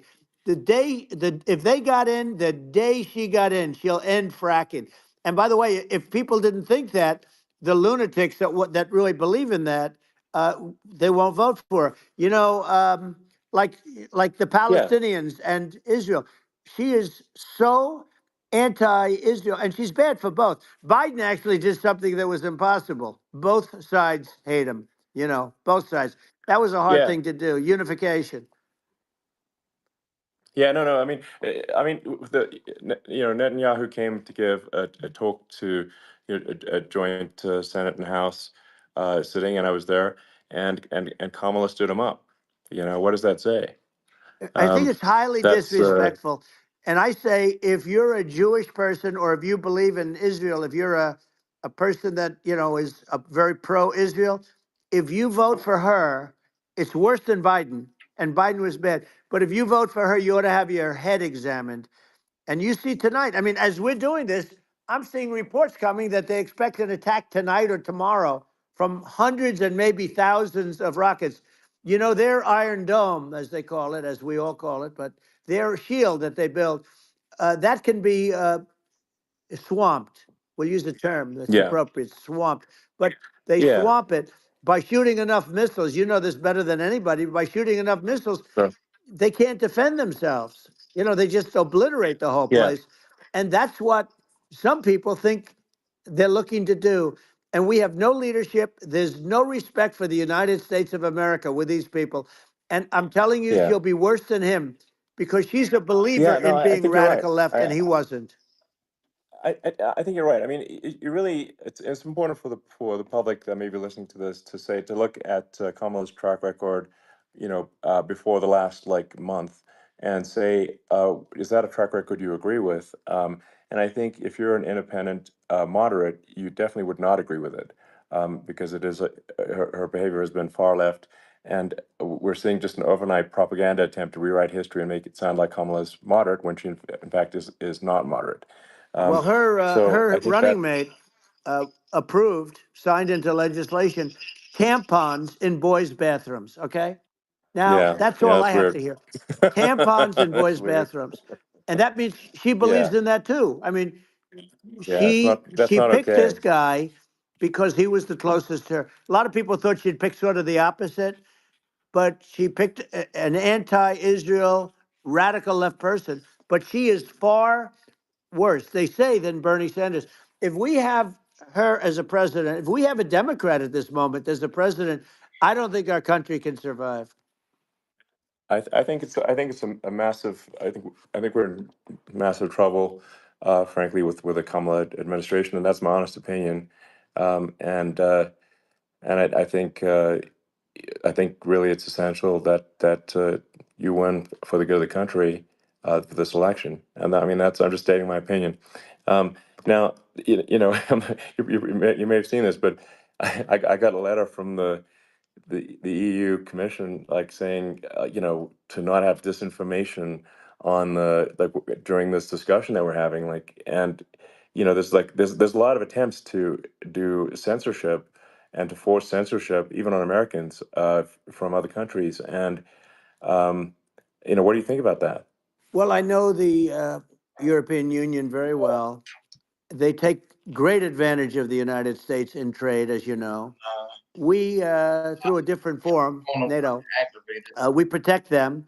And yet, if you build a car in the United States, you can't sell it in Europe. You just can't sell it. It's impossible. Like 10 minutes. The same thing with our farmers. Our farmers find it very difficult to do business. You know, we have a deficit with them of $250 billion, which people don't know. It sounds so nice, the European Union, but let me tell you, they're not as tough as China, but they're bad. And I let them know it. And that's probably why they notified you. No, they don't treat our country well. We defend them, you know, with Ukraine. So we're in for 250 billion, and they're in for about 71 billion, and they have the same size. It's if you add up the European nations that in terms of an economy, it's about the same size. Wouldn't you say as us?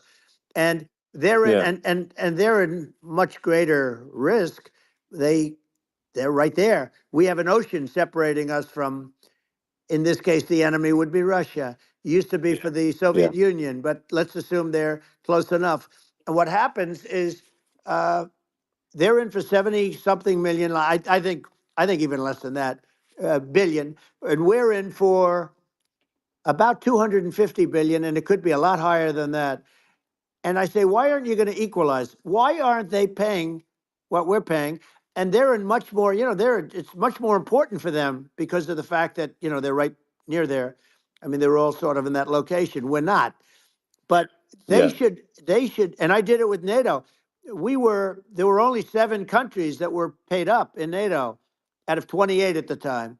And the United States yeah, was yeah, the United States was subsidizing NATO, tremendously subsidizing NATO. And I said, I went yeah, in and I said, you yeah, got to pay up. If you don't pay up, we're not going to defend you any longer. I took a lot of heat, but you know what happened? Billions and billions of dollars came flowing in, and yeah. I think a lot of the public isn't aware of the fact that the United States pays a disproportionate share of the NATO expenses, and then we get even though taken advantage of on trade.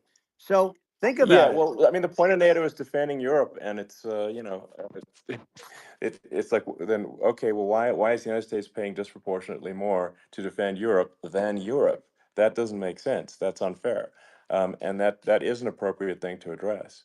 Well, Um, when you talk about so cost cutting and savings and everything else, I mean, honestly, look, there's nobody that feels worse about the Ukraine situation than I do because I know it would have never happened. I know Zelensky, he was very honorable to me because when they went with the Russia hoax and they said I had a phone call with him, he said it was a perfect phone call. It was a great phone call. He could have grandstanded and, said, oh, he was very threatening. He said, no, it was a very nice phone call. I called him up to congratulate him on his win, and you end up getting impeached because these people are yeah, yeah, lunatics. I was talking about the difference from the people within and the enemies on the outside. In many cases, the people from within are more dangerous for our country than the Russias and the Chinas. If you have a smart president, you're not going to have a problem with them. You're going to do things. yeah, Now, they've taken advantage yeah, of us absolutely. incredibly, but you're going to do things with the right person.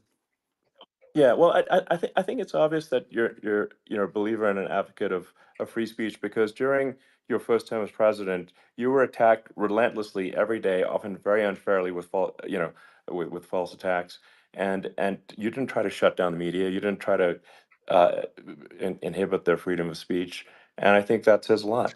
Well, the good thing is that you and I have, and some people, very few, we can get the word out. Although sometimes it's hard because they don't want to print it, like like we're having a great conversation right now. Kamala wouldn't have this conversation. She can't because she's not No. smart. She's not a smart person, by the way. She can't have this conversation. And Biden, we don't even have to talk about it. I mean, he couldn't have this conversation. He would have given up on the first half of a question. He would have walked out. He would have said, "Where am I? Where am I going?" So anyway, but Yeah, no, he wouldn't have this. that's true. Not a lot of people would have this conversation, but we cover a lot of territory.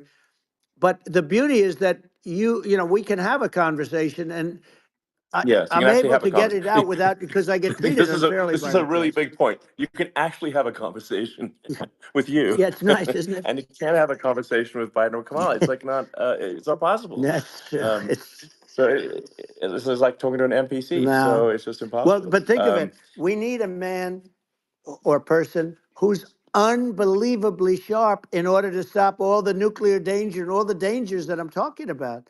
And I got along with all these. I got along with Kim Jong Un. We had dinner. We had everything, and he really liked me, and I got along with him really well. By the way, he's the absolute boss over there. A lot of people said, "Oh, do you think he really?" That's for Let me sure. tell you, I saw things that you don't want to know about. He is the boss. But we had a good relationship, and he doesn't like Biden. He considers him a stupid man. He said he's a stupid man. Well, at least he speaks his mind. But in this country, you're not sort of allowed to say it, but I guess you are. You should be allowed to say it if Yeah, it's true. But we need smart people, and we need people that have an ability to lead. And she doesn't have that ability. Can you imagine? Now, yeah. Chairman Xi very well. Can you imagine her and him negotiating or No, it's even silly. It would be standing silly. together? It is the whole Yeah, concept is ridiculous. She is terrible. She's terrible. But she's getting a free ride. I it saw a would. picture of her Yeah, yeah, on Time Magazine today. She looks like the most beautiful actress ever to live. It was a drawing, and yeah, actually, yeah. she looked very much like our great first lady, Melania. Didn't look, Yeah. she didn't look like Camilla. That's right. But of course, she's a beautiful woman, so we'll leave it at that, right? Yeah, well, maybe like I think part of what people in America want to, people in America want to feel excited and inspired about the future. They want to feel like the It's future is true. going to be better than the past, and that America is going to do things that are greater than we've done in the past, reach Right. new heights that make you proud to be an American, and excited about the future. Um, They want the I American think dream this, back. They want the American dream back. More important than anything else. It's like you don't have that today because the people they've been just sucked. They see incompetent people running our. You know, the Biden thing is very interesting. People just found him to be incompetent, and when I debated him, I was like, "Is this for real?" It was yeah, it was just absurd.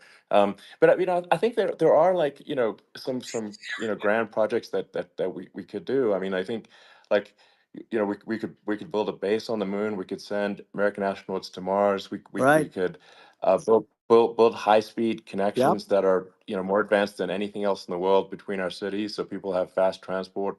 Um, it's possible to solve traffic with tunnels. That's right. We already made great progress in Vegas doing that, and and just do things that are exciting and inspiring and make the future feel like it's better than the past. Well, I saw what you Like, did in Vegas, and I'll tell you, it was amazing. I got to see. I took a big glimpse at it, and it's incredible. It's incredible, and you could do that all over. You could do that all over. It's deep. yeah, You don't even need much structure. Assuming you're in the right areas. no, it's It's straightforward. amazing. So and like I think we could do some things that like China's got incredible high speed rail between its cities, but I think it's actually possible with tunnels if with deregulation with an ability to actually where it's like legal to actually do the tunnels. Then you could have high speed tunnels that are actually better than anything else in the world for high speed transport between Right. cities, and that would be something that Americans can say, "Wow, okay, we've got something that's cooler than anyone else in the Yeah. world." That's the kind of thing that makes you proud to be an And American. much safer than surface trains where there is a danger there, with people, with crazy Yeah, people. It's much safer, much better. And, it's sad because I've seen some of the greatest trains. I find it fascinating. And I've seen the systems and how they work and the bullet trains, they call them, I guess. and Yeah. they go unbelievably fast, unbelievably comfortable, with no problems. And we don't have anything like that in this country, not even close. And Yeah. it doesn't make sense that we don't. Doesn't make sense. Yeah, and I think also like there's I'm kind of hopping on the excess regulation, but I think something that um that I think people can generally understand is that what happens with laws and regulations is that there's more and more of them every year, and unless there's a process to clean them up, eventually everything becomes You're right. illegal, and that actually it slows down the development of new technologies. I mean, if you take the sort of like I think there's room for some reform at the FDA Yeah. for Yeah. improving the speed with which we approve drugs that could help save lives and improve people's Yeah. lives. I worked very hard And on that. you know that, We got that down yeah, to the lowest number ever, and we got therapeutics approved in the FDA that people can't even believe the speed. But I took them on. I don't think they like me too much, but I got things approved in the FDA at numbers that they wouldn't believe. And it's a very bureaucratic group. Actually, it's a fine group of people in many cases. I got to know a lot of them, but I was pushing them really hard for Regenerons, for so many different things that were really pretty amazing. But the FDA takes too long. It's 12 years to get a product approved. I got it down to 4, and I yeah, got some things done very quickly. But it's really something that is going to have to be worked on because it takes too long. Just takes too long. yeah. It just takes too long, and it's you end up in the same with the approval, but it's just it takes years instead of something that I think could potentially take Yeah, months, and that improves people's lives. I yeah, think and but I just wanted to sort of hop on this point that like there has to be an active process for reducing rules and regulations, because otherwise they just keep building up every year, and yep, you get like hardening of the arteries, and eventually everything's illegal or takes forever, and then we just we just ossify as a society. Uh, we can't make any yeah. progress, and that's it's a really big Well, deal. Elon, just So getting back to the FDA for 1 second, I got something done called Right to Try. This is where you can go in and if you're terminally ill, you can use a space age, medicine or whatever it may be. We have the best doctors, the best labs in the world. We really do. And but people would go to other countries because you couldn't use the product, even if they thought it worked, because it's going through the FDA. I got it approved yeah, where you can yeah, you basically you look, nobody wanted, the doctors didn't want it because of the liability, the country didn't want it, our country, because they didn't want to get sued. These are people terminally ill. The insurance companies didn't want it, and the pharmaceutical companies, nobody wanted it. I got everybody into a room, and we came up with an agreement that you won't get sued. And also, they didn't want it on their record. If somebody's terminally ill and they die after taking a drug, they didn't want that on their record. So we set a separate list. If somebody was, so it wouldn't count as a negative. yeah, Okay. And as you know, we got it yeah, done.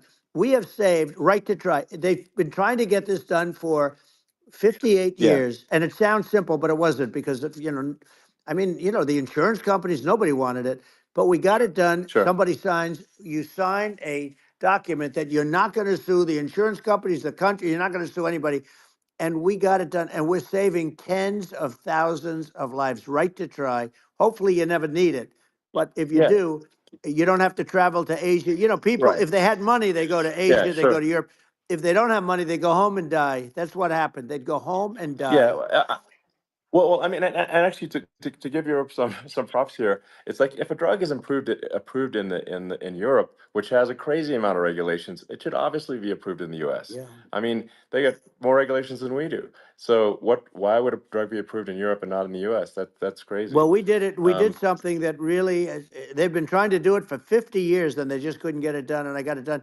And it's really something. But you're right. Some people go to Europe because a drug isn't approved here, but it's approved in Europe. And it's a drug that, generally speaking, would yeah, work. It's pretty crazy. You're absolutely. right.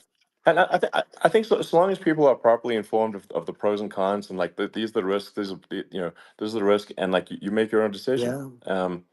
That makes sense. Well, I think just, So in sort of closing up, and by the way, I'm looking at the numbers. You got a lot of people listening. I hope you don't get yeah, nervous because you got a lot of people listening to you right now, like 60 million or something.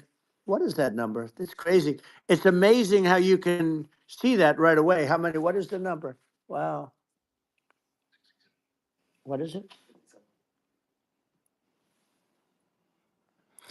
Well, Wow. I think in Wow. terms of people that, That's bigger than you said.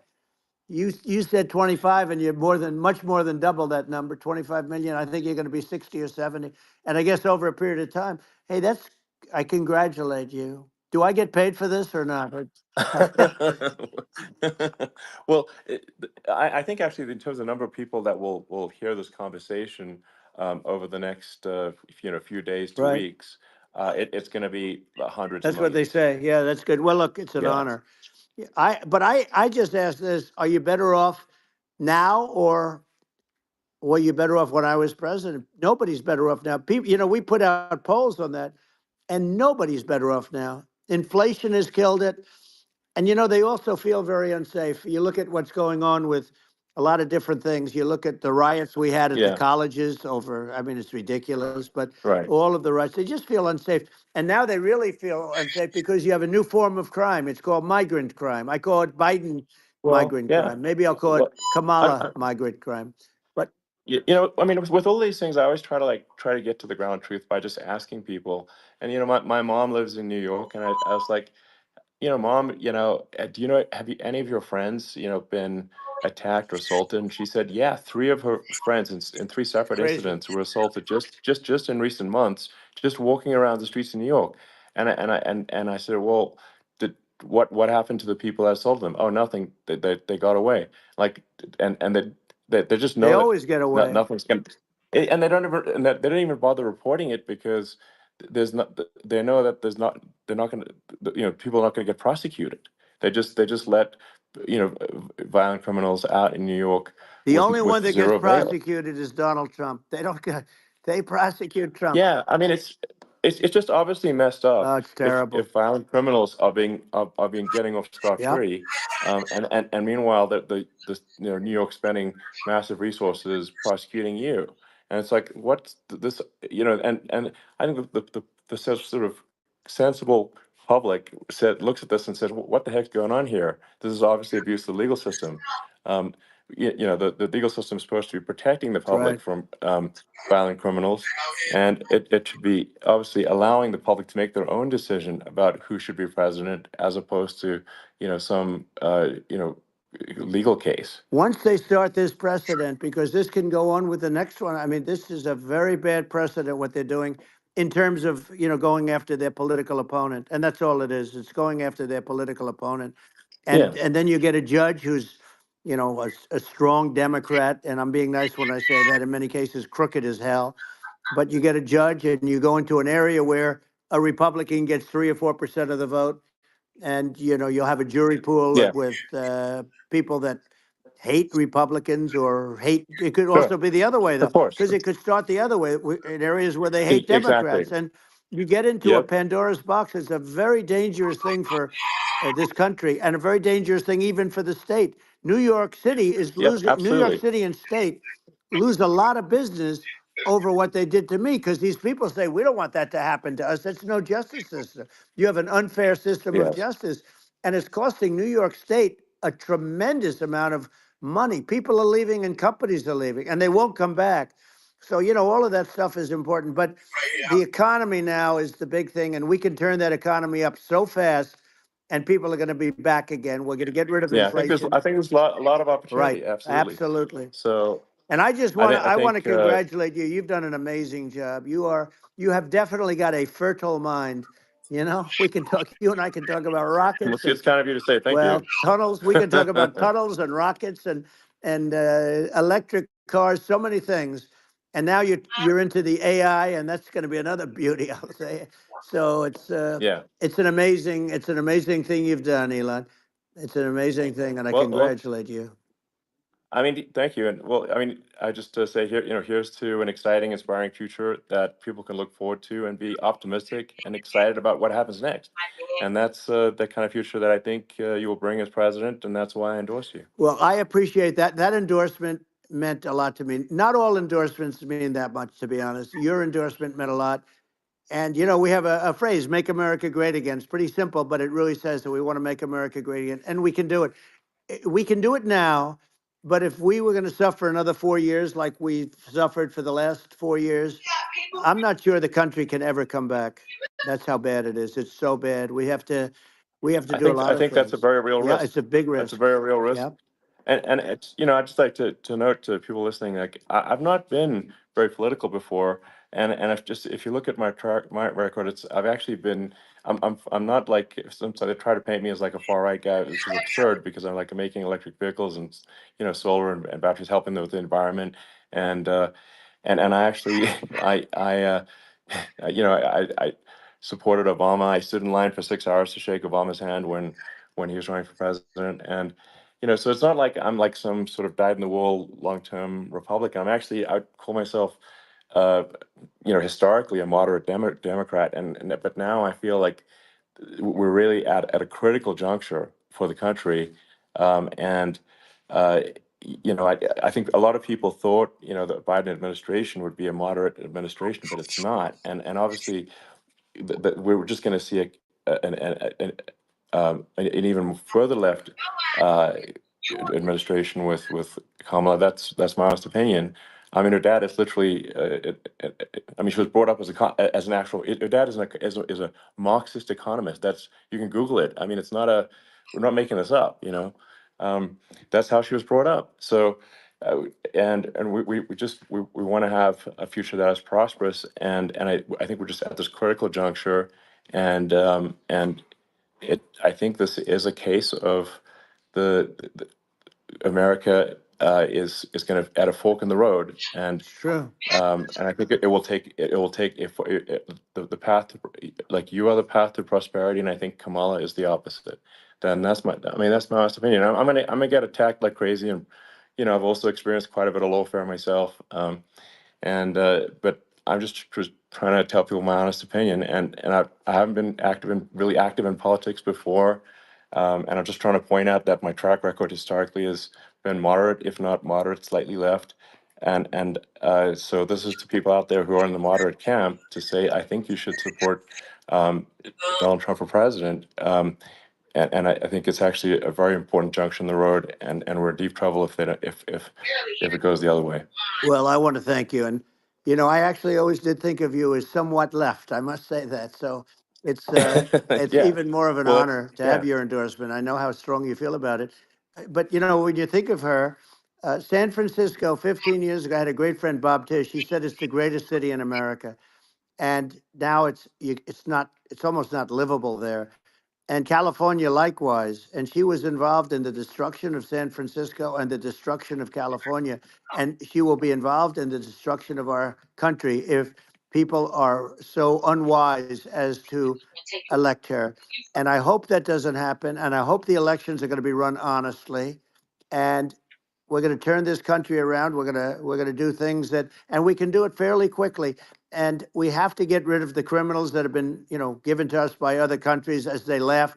They laugh at Yeah. us. They think we're stupid to accept these people. These are radical, stone cold killers in many cases and terrorists.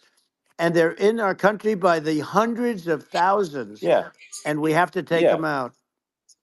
Yeah, I mean, if I could summarize it, perhaps, I think these are issues that I think most people in America would agree with, which is that we want safe and clean cities, we want secure borders, we want sensible government spending, we want to restore both the perception and reality of respect in the judicial system, just stop the lawfare, and I think that's like, and how are those even right wing positions? I think those are that's just common sense, and that's I mean, would you agree with that? 100%. I don't understand, the whole, they call it progressive. They don't like the word liberal anymore, but call it liberal or progressive. I don't understand how somebody could say that it's okay for them to empty prisons into our country. And again, I told you their Yeah, crime rates definitely all not over the world okay. are going way down, which makes sense. In fact, the next time what we'll do is if something happens with this election, which would be a horror show, we'll meet the next time in Venezuela because it'll be a far safer place to meet than our country. Okay, so you and I will go and we'll have a meeting and dinner in Venezuela. because that's what's happening. Their crime rate's coming down and our crime rate's going through the roof. And it's so simple. And you haven't seen anything yet because these people have come into our country and they're just getting acclimated. And they don't know about being politically correct law enforcement or lack of law enforcement. And our police, I have to just end with this. We have great police. We have great law enforcement, but they're not allowed to do their job. They have to be able to do their Yeah. job without being destroyed. Well, absolutely, and it's obviously demoralizing if you're a police officer risking your life to arrest violent criminals who could kill you and do kill you sometimes, and then you arrest the violent criminal and then the DA doesn't prosecute and that's let the guy out. Right. Well, then like why should a police officer risk their life uh, to arrest a violent felon Well, even worse, if Elon, nothing's going to happen? even worse, they prosecute the police officer. They go after it and they prosecute the police officer and they take away his pension. They take away his Yeah. job. He loses his family. He loses his house. Well, I thought it was very telling, like incredibly telling, that when there was that case where sort of a gang of thugs beat up police officers. I think it was in Times Yep. Square in New York, and and then nothing happened to those guys. They were let out, zero bail, and I think a bunch of them were given free tickets to California. Well, what is I mean, that is a gross indignity against the United States, and that's how. I mean, this is insane. Like, have we lost all pride? What that? How can such a thing be allowed to occur? I've never seen anything. You know? We see where they get shot. It's a very dangerous profession, but it's something they're very proud of, and they want to be able to do their job. But I've seen them get shot. I've seen a lot of things, but I've never seen where these guys are standing in the middle of a big street, everybody watching them, and they're literally boxing, like punching, stand-up fighting a police officer. There were two of them, and you Yeah, had about six yeah, of yeah. these guys, and they're punching the hell out of them. And in their own country, they would be dead if they did that. They'd be shot. They Yes. would be shot instantly. And they come from these countries, and it's taking them a while to realize that we don't do that in this country. But in their own Yeah. country, if they stood on a street and had a fight with a police officer, they would be shot. There's no political correctness, and Yeah. It's it's just such a sad thing to see. And that's the reason you have crime, we by the way, yeah, because we don't do anything about yeah. it. Yeah, we just cannot have a situation where our police officers are beaten up on camera by a gang of illegal immigrants, and then nothing happens to the guys that beat up the cops. I mean, and they're let out. This is Well, we're going to unacceptable. change it, Um, and we're going to get them out of the country. When I first got involved, they said you couldn't get them back to these countries. You couldn't take them back. In the case of Guatemala, Honduras, El Salvador, some others, you couldn't get them back. And I said, really? Oh, you can't get them back because under Obama, he couldn't get them back. They'd fly them in, and they'd put planes on the runways in these countries, so you couldn't land a plane. They'd bring them back. And the generals told me, sir, we can't bring them back. The countries won't accept MS-13 gang members. They won't accept them. And I said, really, how much do we pay these various countries in terms of economic aid, which is also somewhat ridiculous? And the answer was $750 million. I said, good. Tell them they're in default. They're delinquent. We're not paying them anymore because they won't accept yeah, it. it's And you know what happened? They all called me, yeah, every yeah, one of them. They said, we would be honored to take them back, sir. We would be honored. It was so easy, but it's one of those things. And we got them back. We took in so many, the MS-13 is probably yeah, the worst gangs in the world. They're the most vicious, violent. We took them out of here by the thousands and got them out of here, and their countries took them back. And because I said, you're not getting any more economic aid, and once I said that, they were nice. They wouldn't take them back for yeah, Obama. They yeah. wouldn't take them back for anybody. And now we have a problem because we have this guy, and they don't take him back anymore with Biden because they don't respect him. Yeah, yeah. It's just gotta be done. We just can't have whether they're citizens or not citizens. We can't have because they won't prosecute citizens either. Not just illegals. So that if you can't have violent repeat violent offenders that are not that don't get That's incarcerated right. because they will obviously by definition continue to uh, to to uh, hurt people. And I think where part of this comes from is that there's, and I do sort of consider myself liberal in some ways. I mean, it's just that you want to have empathy for Right. people. Obviously, you want to have empathy for people. I totally agree with that. You want to have empathy, but you also have to have empathy for the victims of the criminals. And if you just have empathy for the criminals, it's actually shallow empathy. It's not real. You're not thinking. You have one layer deep empathy. You got to say, like, what if you don't incarcerate this person? Who are they going to uh, hurt? Who are they might kill someone. They might rape someone. If you don't incarcerate them, you have to have empathy for the victims. And there's a lack of empathy for the victims of the criminals, and too much empathy for the criminals. It doesn't make sense. That's why you want to have deep empathy for society as a whole, not shallow empathy for That's right. criminals. And we have to give our police officers the dignity and the respect that they deserve. And we have to let them do their job. They can do a great job, but we have to let them do their job. And if we don't do that, it's going to all disappear. There's never been a society like this where you're allowed to do anything you want and nothing happens. And I'm talking about violent crime. And it's going to get more violent because these are really, really violent people. And we're going to get them out of our country, and we're going to get them back to because they were sent here by the presidents and by the various people that run those countries. And I know every one of those guys. And they're smart people, and they're streetwise people. And they really think that the USA is stupid. They think we're run by stupid people, and they happen to be right. But when I was there, we had no problem. We got them out. We took out thousands of MS-13 gang members. We brought them back. And now, again, it's the same old story. We don't do it. And they actually gave them a big increase in aid. They raised it up to billions of dollars, and they get nothing for it. So, I hope everybody's going to vote for Trump, and we're going to get this country straight. And Yeah. I didn't need this. I, I'm I, like you. I didn't need this. I had a very nice yeah. life. I didn't need to go Yeah. through Yeah. court systems and go through all the other stuff and run at the Sure. same time. I have to run. I have to go through fake trials with, in some cases, corrupt judges, totally corrupt judges. I didn't need it. I had a nice life. I have great locations. I have beautiful oceans that I have places. But I felt it was important. And if I had to do it over again, you probably think I'm crazy for doing it, actually. But if I had to do it over again, I would have done it over again, because this is so much more important than me or my life. We're going to save this country. This country is going down. And these people are bad people that we're running against, and they're liars. They make statements. They do things that are so bad. They say they're going to make a strong border. They say they've been great on the border, and they've been the worst in history. They say they're Yeah, going to it's stop terrible. Like crime, the and facts speak for themselves. The it's so facts incredible. speak for themselves. Like it's gotten to the point where people just don't even bother reporting crime in a lot of That's cities right. because they know nothing is going to happen. That's what I hear anecdotally from people all the time.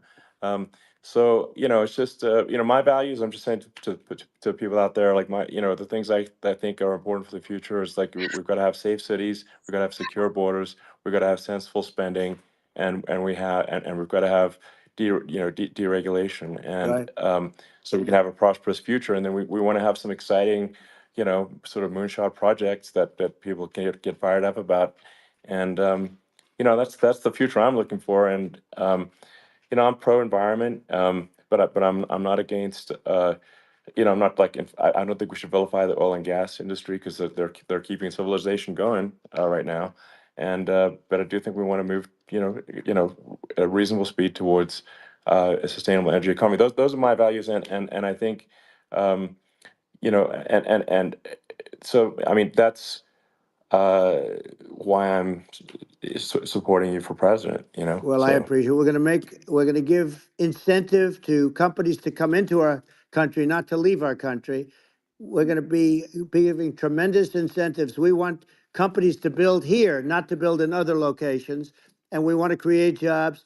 And again, it's about the American dream. You don't hear about the American dream anymore, Elon. You don't hear. You're the American dream in the truest sense, but you don't hear about the American dream anymore, and you're going to hear about it.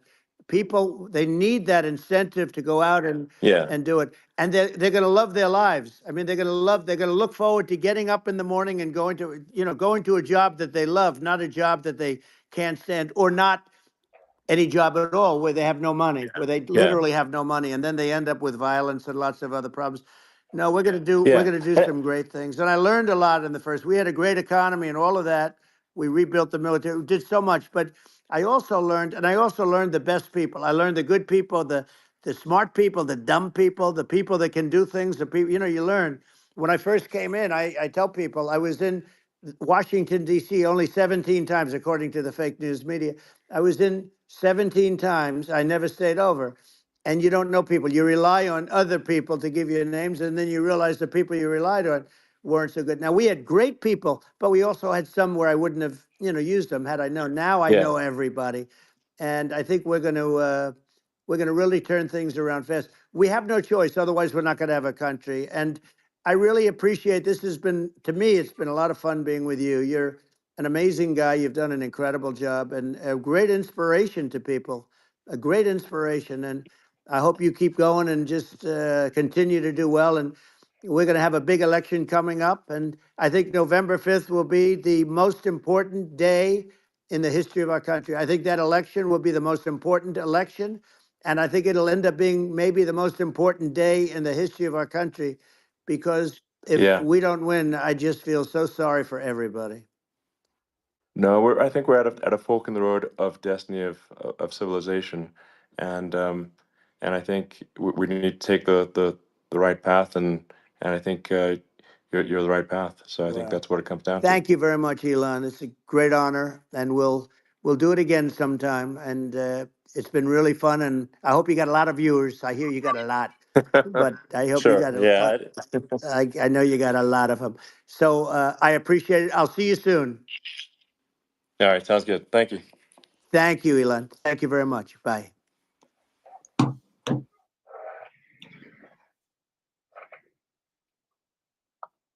Well, that all sums it up.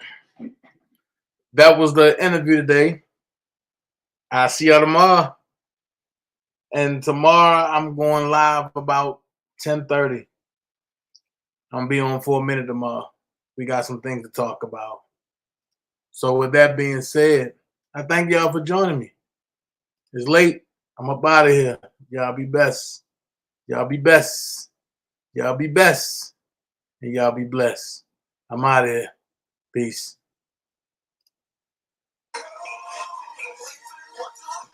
What you gonna do now? Get ready, 'cause I'm really about to put it down. I'll never disrespect you. Tomorrow, but tonight I wanna stay with you. Yes, yeah, I'm drowning in your love now.